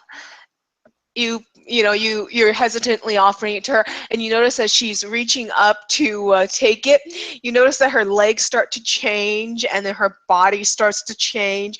All of a sudden, she looks to be a young woman, probably 18 or 19 years of age. Beautiful, long black hair that actually is so long that it actually is moving along the ground, dragging behind her. And she she's almost nymph-like in her beauty, and you just are taken aback. She says, "It's not often gentlemen callers bring me gifts. So Wow. kind of you." You're really pretty. You're kind of old, but you're pretty for an old lady. I mean, Kabu looks like he's like 13 or something. I know. Old, and she starts checking her, like she's checking for wrinkles. How do you get around with all that hair? And she starts to change back down again and turns into a cat again. Like the same, like the big cat, or like the little cat? The big cat. And she looks at you again. Well, I guess you can come back with me. She changes, and then she shrinks down into a little house cat like you first saw her. She jumps into your arms. I turn and walk back. And she snuggles up to you and starts, rubbing her head up against your chest.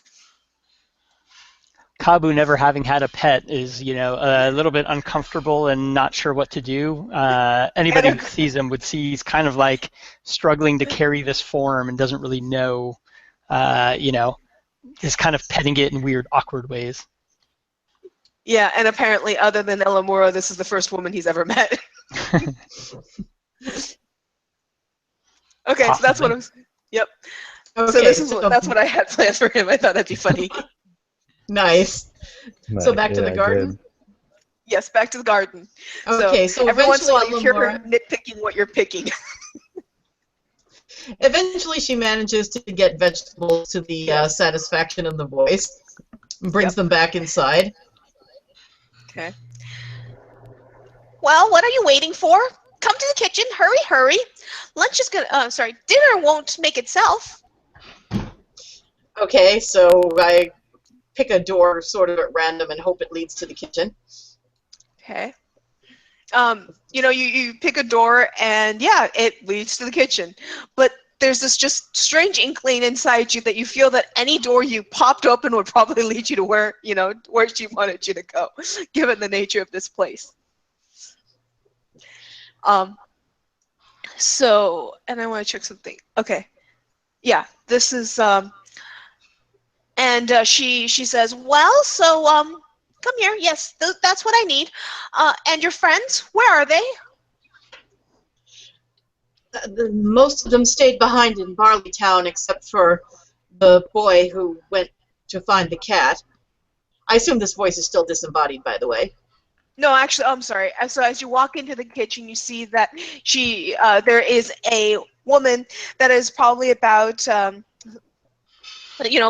just short of 6 foot tall, and she is big woman. She's the classically, well endowed, well fed woman, cooking at the kitchen, cutting some vegetables and herbs at the cutting board. Okay. And she says, well, bring them over here. I clearly have more guests tonight. Barley Lord and all of you. Kabu hears Barley this. Lord. So Kabu's in the back of the, is like kind of wandered to the back of the kitchen. Hears that the rest of them have been invited. Immediately drops the cat and just books it out of the farmstead to go get the rest. Okay. Quick timeout. The reason why I did this is because, Trey, one other thing we neglected to state is other than Ravenhall, each location has a theme that we need to incorporate somehow into it. So the Oak Hills was the eroding of summer, and the Barley Town is the hospitality of the Barley Lord. So I'm working in the hospitality as introduction for everybody else. Good point. And quick clarification. Does each character have to say that, or just somewhere in the scene that has to come through? We have to build on that. So, Okay. whether the hospitality means that we end up getting, invited to dinner and we're dinner, or invited to dinner and thrown into jail, or invited to dinner and actually have a nice dinner, is up to whoever is, in charge of that scene. Yeah, maybe that phrase is sarcastic. The hospitality of the Barley Lord. Yeah, Oh, it doesn't- right. It does not mean that every. Sorry, go ahead. It does not mean that every single scene in Barley Town has to deal with that, though. Right. It's the Okay. overarching theme of, what's going on. So last time it was very much sarcastic. The Barley Lord poisoned us, and his hospitality was throwing us in jail and planning us to use us to feed later. Nice. So Right, and on the flip side, last time I played it, the Barley Lord gave us a personal tour of the town, so. Yep. So exactly. So, but that's why I was just, since Trey hadn't played this before and he didn't see the tag. So, but back to the thing. So yeah, she starts cooking and she goes, no, bring me the salt. So what did you need to ask Mama Matilda? Out with the young one. First of all, we seem to have lost something rather important. Yes. You and your carelessness. You're looking for Uba again, aren't you? Uba's always going missing. Do you know how many times he's gone missing in the past 200 years alone? I have no idea. Well, a lot. I've lost count. I'm an old woman, Can't remember that much. What can we do to find him? And she picks up her glasses. She looks you up and down. And then she seems to be measuring food with her other hand. Huh? Oh yes. Find him. You need to find you need to go find the grove where the fairies prance and bring an offering of myrtle, sage, and gems. And then you'll find him. And Myrtle, sage, and gems. Okay. And she seems to be measuring you up and down and measuring the stuff in her hand. And then throwing it in the pot.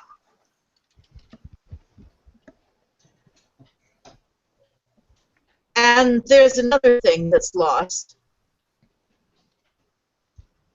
And that is? I come from Estalia. Do you know Estalia?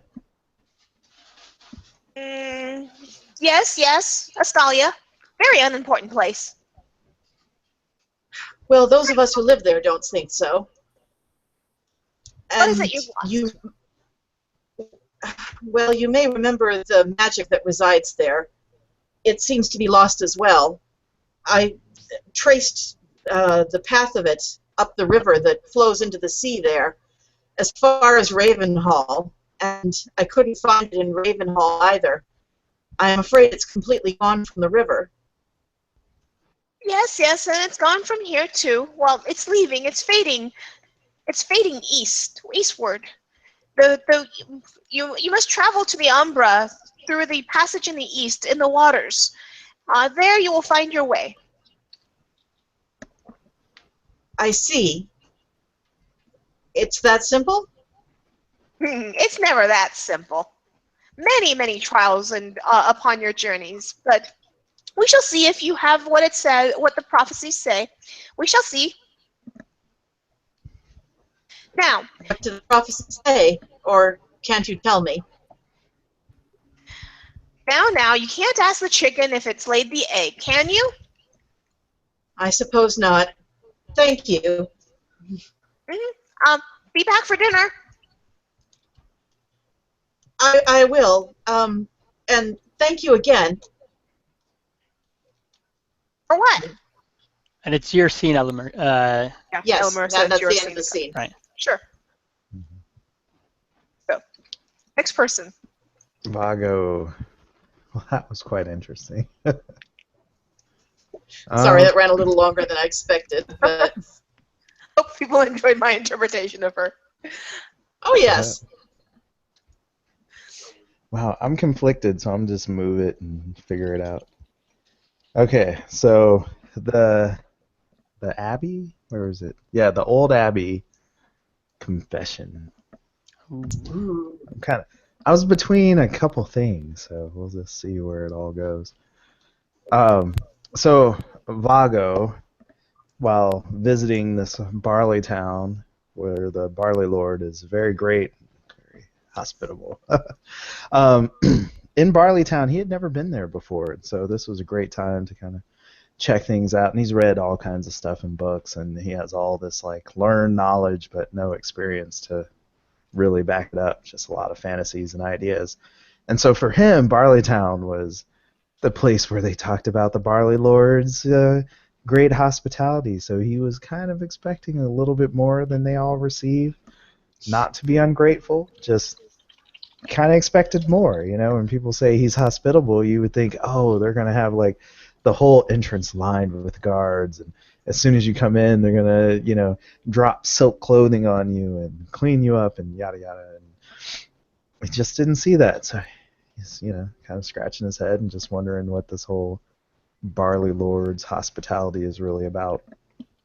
And he's checking out the town, trying to maybe see different parts, uh, see examples of this Barley Lord's hospitality, and he walks the whole town all day, and some of his partners, traveling companions, go off and go to a farm and have kind of a farm day, and he just enjoys himself checking out all the different parts of town, and he kind of realizes that Barley Town is kind of mundane, kind of normal, doesn't really seem that grand.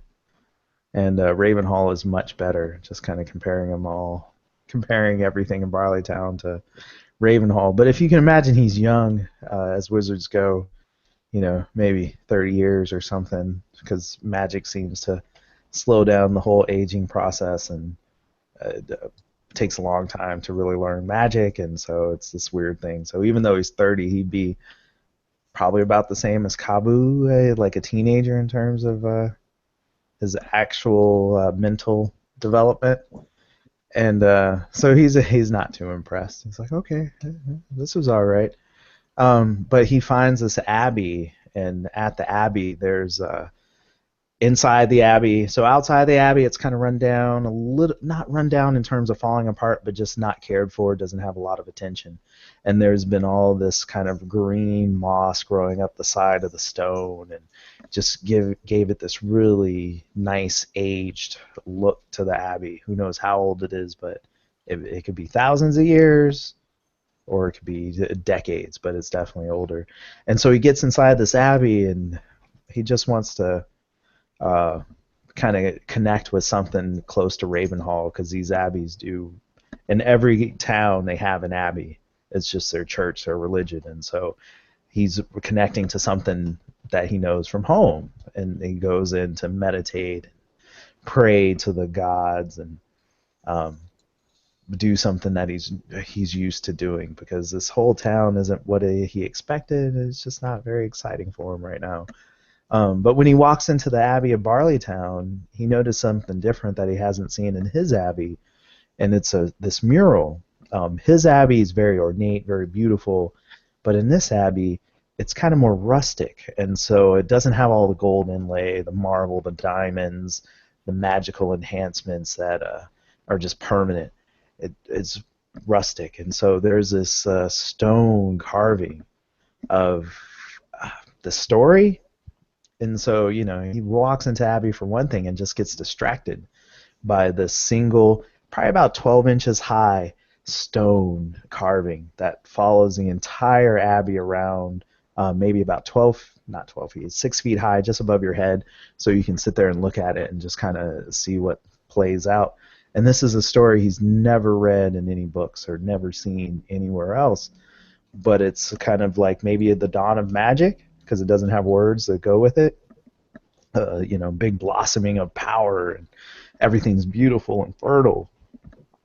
And then it goes through like a middle period where things are just stable, and then it starts to wane off, where even ends in bones and starvation, and this kind of everything going to ash, fire to ash. And this revelation just fills him with so much emotion that all he can do is just break down in tears and kind of pray, whimpering, praying, crying, keeping composure, all these emotions all at once while he's on his knees, and just kind of confesses that, I believe I can be more than these prophecies. I believe I can be more than what's here. And just kind of, what's that? Hubris? Kind of like breaks down and just is like, I know I can be better than this, magic turning to ash. And kind of has a moment there in the church or in the abbey. But there's no mass or anything. Who knows if anybody saw it, but he's in this moment. And as he really kind of drops and gets into this whole moment, magic starts to emanate from him, and the stone pictures start to move. He's not paying attention to them, but if somebody were there, they would see they actually become animated. And so that's his moment.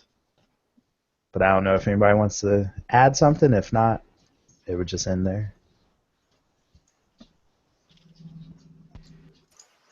I will give you a pass, but I think that's a cool scene. Yeah, that is a cool scene. Awesome. But I think it's actually cooler if you do it on your own. Yeah, Yeah, it's exactly. a scene of solitude. Okay. It's a scene meant for solitude. Gotcha. Do like a first person kind of thing. Yeah. There are certain scenes, like that of reverence that should be solo, and that's one of those. Cool. That's mine. Cool. Can you guys hear me okay? Yep, I Mhm. can hear you. Yeah. I'm just wondering, my internet's looking slow and I'm not seeing the video from you guys. Like you guys are frozen. I just want to make sure my audio is not all horrible or something. And you're moving on my video, so that's Yeah, cool. you're fine on my end. Yep. All right. Then for Kabu, I will go over to the farmer's market, what you need for the journey. So it's a different time. Maybe it's the next day. Again, fall is a little bit in the air. There's a little bit of that cool crispness. Maybe some of us have gone into town to reprovision a little bit. There is a little bit of a market going on. We've kind of lost track of days, so it's hard to tell if it's a standard day where everyone's working in the field or some kind of day of rest or something like that. But because of the farmer's market, it apparently looks like maybe the latter. And Kabu's starting to feel a little bit cold with his pretty thin rags and the thin cloak that he's got. And as he's walking through the farmer's market, there's somebody selling clothes, and you can see people bartering and buying clothes and whatnot. And Kabu's just looking, at this cloak, and it just looks so warm, and he kind of, he's traveled, on his own a bit, and so he's used to traveling rough. But man, that cloak looks nice. I'm just imagining sleeping snuggled in that thing. And, he reaches down. He has no money. He's got nothing to even barter with. There's one rodent hanging from his belt, which he doesn't think anyone will take for the cloak. It's not even Frenched. And,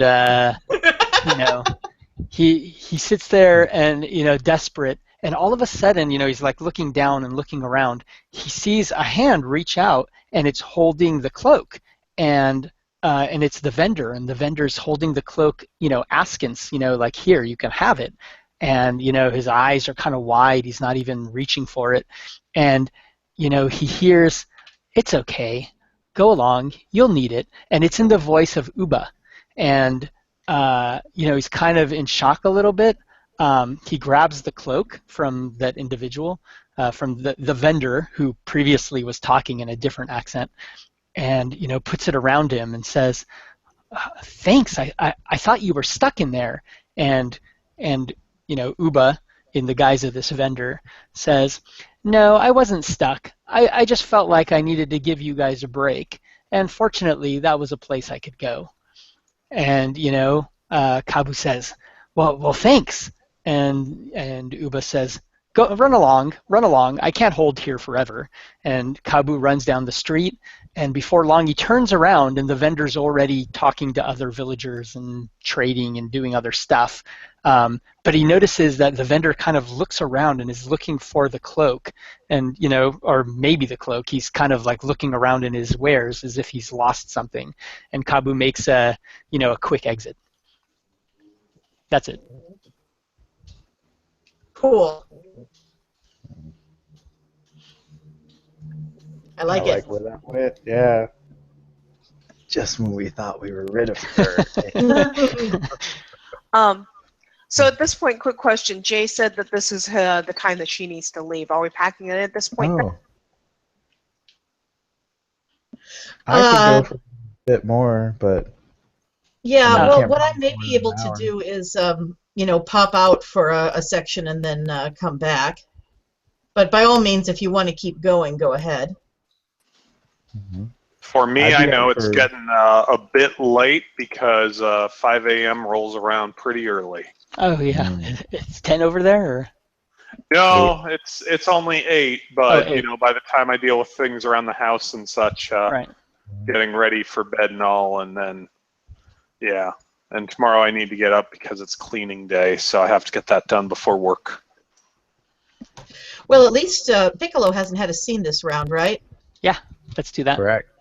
At least we should finish the round. Harp hasn't had a scene this round either. Harp gets. Yeah, I did. I did the Battle of the Schnuck at Oh, that's Swine true. Hill, You started. Mm. That's true. Sure. where we learned the true hospitality of Barleytown. Mm. Oh, I see. So you already made the implication before I did. Okay. Cool beans. Well, then I guess we'll end with end on a crazy note with nobody to drop it. So apparently, Kabu had run off and invited us all to dinner. And so let me see, where do I want to move myself here? I will move myself to the Inn of the Axe and the Fiddle. This is where the dinner that Mama Matilda and the great Lord of Barleytown was to greet us and host their big feast in honor of their visitors into town. For it has been a long time since this town has had any visitors, because it's really not a very big town. It's only a couple hundred people. And it's not really, on the road to anywhere. It's a bit off to the side. So it's a bit of a hamlet. Like Vago was saying, it's quite ordinary. Right, Vago? Ordinary. Yes, rather ordinary. Yes. But as we gather, it seemed that Mama Matilda had been Matilda was struggling with her oven, with her big hearth that she was working with. And seeing Kabu, she says, yes, young one, you over there. Come here. Me? Yes. Yes, ma'am. Yes, I need you to Gran. go in there and reach back there and get that out. That thingy in there. It's jammed. Is it inside the oven? Yes. Oh, I've heard tales of things like that. So Kabu just starts backing up away from the oven. You do want us to all have a great dinner, don't you? I'm good. I'm pretty full, actually. And his stomach's grumbling, but he's just backing up away from the oven. And Mama Matilda looks at you disappointed and says, after all the help that I gave you, you can't even go and help me fix the thingy in there so that I can make us all dinner? It looks like you could reach it yourself, Granny. My, what big arms you have. And inside his head is like the images that he had as a kid when he heard, those kind of tales of, the dark forest and the little innocent children wandering through. And Well, so it's at about this point that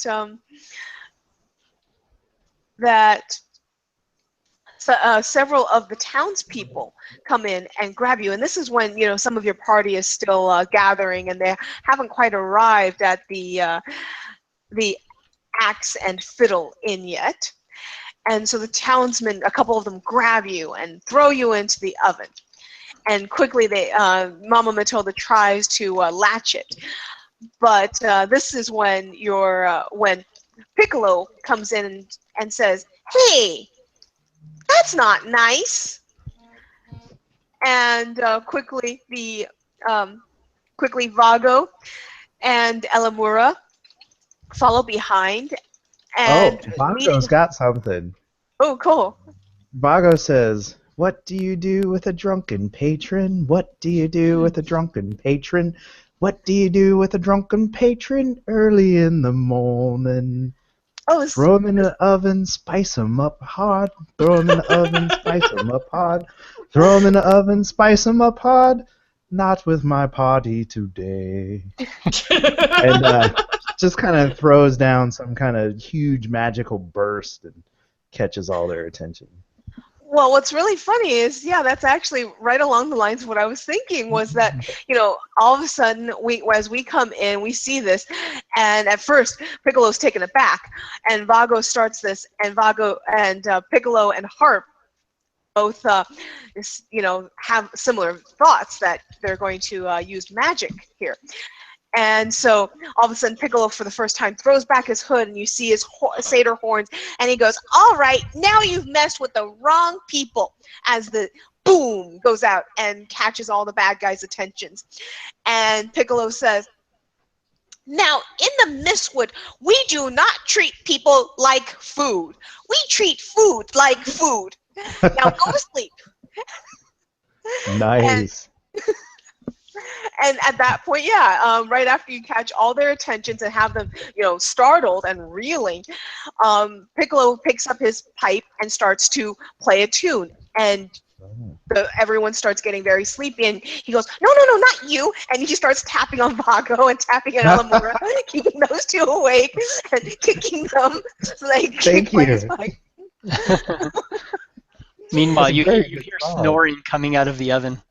I don't have to worry about him later. I can only And the keep two acoustics kicks are supreme. Yeah. Yes. Well, it is the axe and the fiddle in, right? Yeah. Exactly. Wow. They have to have Supreme. So, if people would like to add to that, otherwise I think that would be a very comedic way to end our little journey tonight. I like it. I'm cool with that. Yeah. Okay. We say Alright. kaitoujuliet. Well, I guess my question then is, should we do the epilogue stuff, or do we want to try to continue this at a future date? I don't know what everybody's availability is like. Whether that's It's nice to even an wrap this option. up, especially for the video if somebody watches it live or watches it later. I think it's better to wrap up if, since we're broadcasting, rather Good than point. people hanging. And one thing we can, so does anyone want to give a little epilogue thing? Not sure what that would be. I mean, I know Trey, because to me, for like, as far as whenever I go to like a con and play a con game, I just know very frequently we never get through like a full, there's the sessions people have set up, but for a lot of these type of hippie games, the intention is that you have enough time to kind of complete the game. very frequently I find we don't, so we end up, exploring some small chunk of it. And that's okay for me. I don't mind if the story kind of, you know, uh, ends in an unknown because we haven't really gone too far or whatever. But one other thing we can do is kind of like a roses and thorns thing. Have you guys ever done that? That's No, I like a haven't. good thing No. and a bad thing, right? Oh Right. yeah, Like, Rose. Okay, yeah, I Ah, just we never go heard of around. it. Everyone says like a rose, like something they Yeah. enjoyed about it or something, and then everybody says something that they thought could have used worked or, they didn't understand or didn't get or whatever. Okay. Well, Tomer, can I interject a bit from the rule book because I've got it in Sure. front of me here? Yeah. Please It do. says, when we're done with play, make some space for casual conversation and reflection on the story we've created together. Yeah. Here are some suggestions of what to talk about. A moment you enjoyed, an appreciation of another player, a surprise, an epilogue for your character, what challenged you, what you might try differently, an emotion or memory the game evoked. So those are some, I guess you could call them prompts for Roses and Thorns. Yeah, totally. And like, yeah, Yeah. within the rules, they actually have like the little bullet list of stuff, you know. Um, Well, it's open. I will say that this is the third time I've played this game, and none of the games I've played have had anything in common with the others. I mean, and especially it's interesting to see when people pick the same scenes, how differently the scenes are spun. And I'll echo that yeah. sentiment because this is probably maybe my fourth time playing it or something, but similar. Like in one sense, we were talking about the price point, for example, and is there replayability? I mean, it's a pretty static piece of a static thing, right? The map doesn't change, although there are forks in the road that we didn't get to where you can make a decision to go one way or the other, right? So there's replayability that way, but I just feel like the cues are so they're evocative, but they're also so vague that you're right. Like you can go, every game I've played has been very, very different. Yeah, I do like that point that you have these cues, and I can see where the story's going. So I've never played the game, and I haven't seen the whole map, even just to glimpse how far it goes. But just focusing on this part was enough. The one picture you got was enough for, 3 hours. And I like how those are vague enough that you could take it kind of both sides of the coin. You can take it from hospitality being, oh, great, he loves us, to hospitality being something negative that only serves the Barley Lord. So that's a really cool aspect to it. Yep. But yeah, it's definitely very very open ended, and this game and the other game that I played made very very different distances because, like I said, last game that I played, it was very much pulling teeth to get them to do anything. And like in the Rose Garden, it was, hey, you have to assign a trait. Yeah, this on that person. Okay, and there was no tie-in. There was just nothing. And we made it, like I said, all the way to the open sea in about the same amount of time. And I'm like, this is kind of, I can't wait for this to end. I can't wait for this to end. I can't wait for this to end. I'm glad you wanted to play it again after that. I believe in trying things multiple times, and so this is because you can't, because first impressions mean a lot, but sometimes first impressions aren't something that is accurate to what the experience should be. So Totally. It did help with you saying your bad experience for me to think, okay, what to do better in for this one. Not just, that helped a lot. Also, I think one thing that kind of got me that I haven't read the rule book, but is how much to do as a character. So I'm not really good with accents and all that kind of stuff. My family laughs at me. But also at the other side, I'm not good with acting either. So I wonder, like, first person to third person, how this game plays out. Like, if somebody does a lot of third person, does that pull away from it, or should they be more into I don't you know, think I so. I don't think so. I think you can do direct and direction. And I mean, tonight I just felt like playing something a little more whimsical. So I thought playing a satyr, you know, with a high-pitched voice and a piccolo would be fun, especially since he was named Piccolo. So Yeah. I decided to be a little silly. And so therefore I felt I played a character that needed to be more vocal rather than, you know, storytelling in other fashions. So I think it's, you know, I don't think it would take it out. And also, like was said when, you know, I was giving you the rundown initially, it's less an RPG and more an exercise, more a writing exercise or an exercise in storytelling. And so it gets your juices flowing, it gets your brain working, it gets you past roadblocks and, you know, getting ideas off of other people and such like that. And just, yeah, stuff like that. And so that can be very helpful for people at times when, you know, you're everyone gets a little stale when with their GMing or their role playing and such, and so this will just give you a little bit of grease in your gears, you know. Yeah, a game similar to it that Alice and I have, which is a pretty simple card game, but they have a bunch of expansions, is called Once Upon a Time. And it's just, you know, that you get cards in your hand, and the winner of it is the one who finishes their story and has used all the elements from their hand. But that's not considered the more important part, which is telling the story and making certain that you have a good one. And so, like, you can theoretically just have a person who's like, you know, they have like the prince, the frog, blah blah blah, and they're like, oh, the prince was a frog, and da da da, and they just try and burn their hands super quick, but then the story sucks. And it's more about, you know, kind of, you know, involving everybody and making an enjoyable story that you can remember later on. And so the two games remind me a lot of each other. I will say I think I like Once Upon a Time more for some of the simplicity elements that are in it. Well, you know, this game is very much like Ghost Echo in some regards, Brandon, and this is the way Ghost Echo was intended to play versus the way that our computerized brains of Alex worked and you worked on it when I was trying to GM. But I think this gave you a much better explanation of what Ghost Echo was supposed to be. Well, And I'm a fan of Alice Once and Upon a Brendan? Time, so Yes. awesome. What's up, Jay? Well, all of you, are you familiar with story cubes? Because that's another Yes. storytelling type game. I've seen story cubes in the Yes. store, but have not dealt with it beyond that. And There's I a haven't virtual played version it. of it. I've used it alternatively. Yep. Mm-hmm. And Trey, I would say that out of all the games I've played, this is one of the ones that is absolutely easiest to do in the third person. Nice. Yeah, I think you know, one of the things that I hear echoed a lot, because in some of the hippie games or whatever, you know, some of the GM-less games where we all have kind of a very peer-to-peer relationship in the story, and we all have equal control over the story. You know, and this is the same in Microscope too, or any of those, is that you know, I'll hear, especially when somebody's first trying it out, and maybe they're not used to that type of game, maybe they're used to the more traditional games.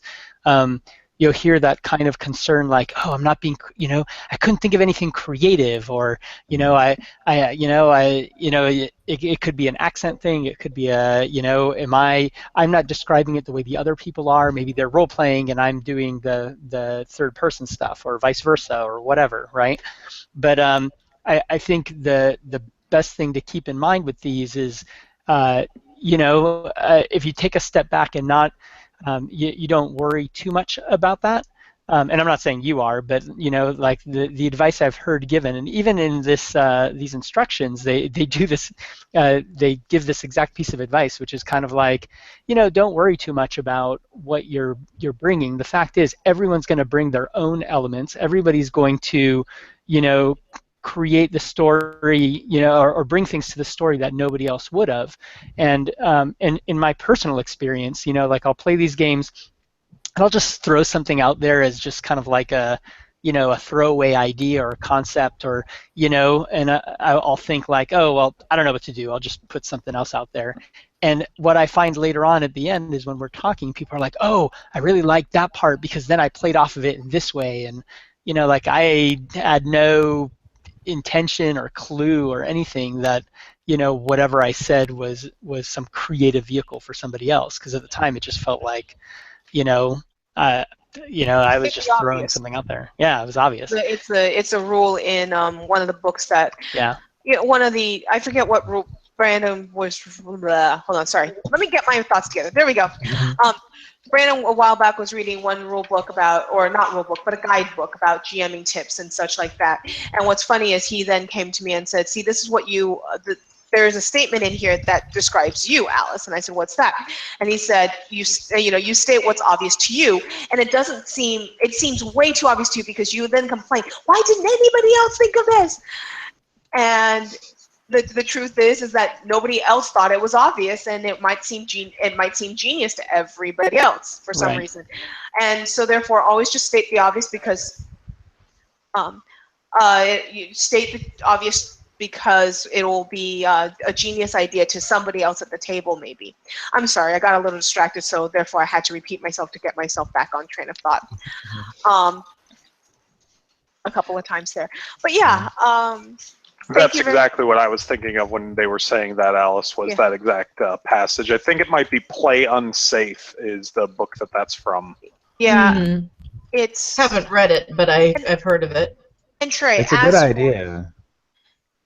And Trey, as for your thing about not doing voices, I don't do great voices. You do great voices, actually. I made a fool of myself in the one shot that I was GMing for Jackercon because I ended up GMing for a British guy, and the female NPCs ended up being accidentally British, and I was doing a British voice, and it just got worse and better times. I don't know, Brandon. Was I doing it properly? I thought it was fun. There you go. So, that's where I get in trouble. Well, I guess if I have any thorn from tonight, the thing that threw me, I will say, I won't say it was wrong, but I will say it was unexpected for me and was a challenge to cope with, was the expectation that most scenes would involve most characters. I think when I played this before, there was a lot more 1- and 2-person scenes, and it was hard to think of how to. I had ideas about what was going on with my character, but it was hard to think about how to throw that character into other people's scenes. Right. Just me. No, that's a cool piece of feedback, and like there's some games that deal with that more. Like this is so vague and kind of ambiguous. Like you can kind of do it any which way. Like for example, you can say whoever's scene it is, maybe they decide who's in the scene, right? So like for example, if it's my scene in making camp, maybe it's it depends on how strict you want to be. You know what I mean? But like that was well, I think that's for me. We had a couple. We had a couple that were just 1 or 2 people. Oh, sorry. Go ahead. I'm sorry, Trey. Go ahead. Yeah, no. So like that was one thing for me too with the how much do we incorporate of other people? Like I know I'm kind of the host or the GM at that moment, but then it was like, well, is it the whole group? Is this all one scene? Like, is each little Ravenhall, Oak Hill, and Barleytown supposed to be one time frame? That was tough for me, mentally in the background. Yeah, and I mean, yeah. I felt that we definitely did have a number of 1 or 2 person scenes. Like you had a conversation with just Kabu for a while, and then Brandon went to call you for dinner, and then we had Vago doing his single scene. And for me, I know that whenever it was my turn, I felt that I did try and incorporate more people than probably most other people, because I do view it more like I'm the GM at that moment. So I try and make a scene that makes everyone feel involved, because it is supposed to be everyone's story, and rather than making my turn, this is my story for 10 minutes, this is your story for 10 minutes, and then let's change chapters and make 3 completely different storylines. We're supposed to all be collaboratively making one story. Therefore, I'm trying to incorporate everybody. Well, that's the way I look at it when I do it. But sure, and I think they're just competing philosophies, because I personally don't see anything. I think this game plays equally well, I should say, with parallel storylines that sometimes intersect. But at the time I did the scene with Kabu, I felt like, well, I feel like I don't know how to frame a scene that's going to involve everybody, so I selected Kabu and said, hey, I want to have a scene with you. But I felt a little weird doing that because nobody else was doing it. Well, there was nothing wrong with it. And I mean, if you want characterization, character development and such like that, you need to see how they interact. And so, having you two interact, I made certain I was interacting plenty, so rather than just telling people I am an energetic satyr, I played to the energetic satyr, and therefore I don't have to tell people that. And so if you didn't have scenes with people that weren't speaking as much, then they weren't going to be there was not going to be characterization. There was not going to be character development. If Vago didn't have his solo scene in the church, he probably would have been the least characterized character in some ways because he was the quietest amongst us as far as playing the player. Yeah. You know? And So- it's interesting. I thought the scene where Elamura or Jay had control, but she just was asking kind of pointed questions at Kabu. So it was like more like Kabu seemed to be the voice piece of that scene, but it played out so wonderfully because she was trying to assign one of the pluses to him. And by the end of it, it was like, okay, well, now you're cunning. But I liked how that scene played out. And so everybody doing it differently was cool. It's kind of like, I don't know, fruitcake or something. It was fine. Well, good. I mean, and it was probably good to have a mixture of types of scenes too, I suppose. I mean, there's some games. I don't know if you guys have ever played any of the games by Jim Pinto, like his Protocol games, or. But anyways, he's got some games where the mechanics, like this one's pretty vague with the mechanics, right? I mean, we're kind of doing it as we go, and it's all ad hoc and whatever. But in some of his, he'll actually have different scene types, and specifically, you either get assigned a scene type. And when I say a scene type, I don't just mean like the background and the cues, that will be in there, but the scene type might be like a vignette or like an ensemble. So, if it's an ensemble, that means that everybody is in the scene, right? And maybe certain characters have mechanics that allow them to jump out or whatever. Or, if it's a vignette, then you're doing your own thing. Or a monologue, you're just talking, but you're not describing anything. So you're just talking, yourself, maybe even to somebody, but they can't respond. So, there are some games that are kind of hippie games like this, or story games like this. I think he would kill me if I called his game a hippie game.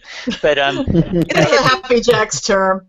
Yeah, but there are story games where, instead of the scene type being vague, and that's what we're talking about struggling with here, or enjoying. I mean, we're not all struggling with it, but in some games, like they actually almost enforce that aspect where, like, here is the scene type, and now you have freedom to do whatever you want. But it takes that choosing out of your hands, right? It enforces, like, here is the selection, here's the random selected scene type for this scene.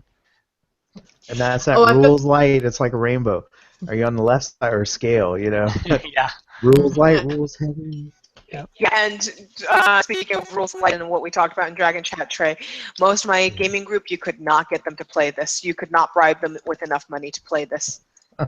I've had the same problem, by the way, with mine.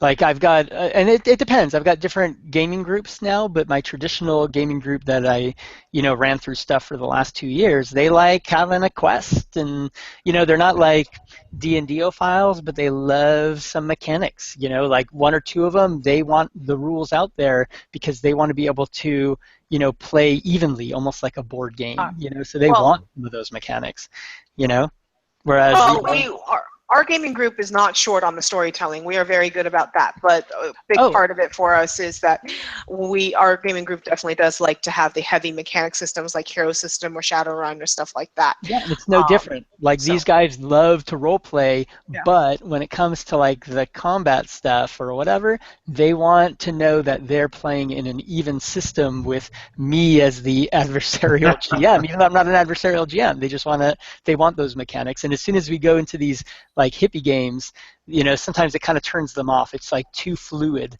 But I found another group of people who, are very into these games, and so, like, it'll be hit or miss, definitely, depending on the group and the players. Well, I find that if I can't bend with the reeds and play heavy systems and light systems, it makes me a weaker GM, and it makes me a weaker player because, like was said, I like to try and do voices. I did try and do, that hag voice. I wasn't trying to overdo it and hurt myself, but I was trying to do a crony hag voice with Matilda. And I was implying I was going to see if anybody else did it. So since we were wrapping up, I decided to do it. But I was measuring her and then measuring the food that was going into the pot. But I was measuring the person I was talking to. And Brandon I caught did notice that. And Brandon caught that I had slipped in that cook you with. Yeah, I heard that, and I was like, huh, did she just kind of like flub that, or did she mean actually cook you with? I That was like good. to see that Kabu, Well, like his instincts were were on point. well, the town was short on food. Well, where are they going to turn to food? Hey, we've got visitors. We can cook. Don't worry, I'll make them taste good. Does See, I thought you were So- gonna cook Elamura first, personally. Yeah, that was my plan actually originally, but that changed. Got a flow. So I've got one more question for everybody. Is there anything about your character that didn't come out tonight that you had planned for them? Like, I'm curious about Ooh. that sword. Did you know what was up with the sword, or was Okay, there anything else? Interesting thing. The very first scene was, I think I could have narrated it a little bit differently, and it would have prevented this from happening. But I'm not saying that's a bad thing. That part with the person under the knocked out. My idea was I took the invitation from that person, right? Yep. So I wasn't actually the one invited to come along. I was just kind of like a fugitive, a thug, and I grabbed that. So the intention was I was a fugitive. I grabbed the note, the invitation from somebody who deserved it, and then I was going to join the party. But then almost immediately, kind of the way Alice went with it, it kind of changed that whole narrative. And and I realized, if I had taken the letter from the person, maybe it would have been more obvious or something like that. And so I kind of changed the story immediately and decided, you know what? I'm a fugitive, but I'm running because, maybe they would have killed me. Maybe I was like one of the princes and, the other princes put me in a prison. I don't know, something. And then I decided I had run away and I'm like a runaway fugitive. And then, I've kind of ended up here or got that letter somehow. I didn't really think about it through. With the that's sword, actually. yeah, Sorry. go ahead. Oh, I was just going to say with the sword, Uba had left us, and I was like, huh, that'd be interesting if I actually, I have nothing except for the sword. Maybe that sword is actually some kind of artifact. Maybe it's an intelligent sword, and maybe Uba is actually able to use that as one of its its repositories, its brains to kind of hang out in. So maybe I'm not worried about Uba disappearing. You guys are because you haven't seen him, but I've been talking to Uba every morning, in the sword or something. But these are the things that I was kind of in my head. Yeah, what I was actually toying with based off of what you were providing was that the cloak wasn't from Uba possessing, but that your sword itself is an intelligent sword, and your sword has been impersonating Uba because your sword is actually working for a force that's working against us, because we had the dark cloud There and all you that go. stuff, and so it's actually an evil sword working against us. So he was keeping you reassured, making you think Uba was still with us, Right. while using you, and therefore I was going to have that turn around on us later. But Wow. That's cool. Did you have thoughts about what was up with that cloud? Yeah. So, like, it was weird from the beginning. I was just thinking, if magic is falling, that is progress, industrial revolution coming at us, literally, like heavy machines and there's smoke and all that. But I was going to keep it as this ominous thing pushing us through the trail. I wasn't really looking forward to catch up with us as much as give us motivation for moving. But then the nothing came, and it was like, then that took all my ideas away. Too much Hollywood. As soon as I was just like, oh, the nothing, I'm like, oh, wow, yeah. And I lost all those ideas. Yeah, But it was nothing fun. is what I cued in on not only you, but when Alice was talking about the bleaching effect that was going on, the nothing is exactly what popped into my mind. That's why this kind of stuff is good too.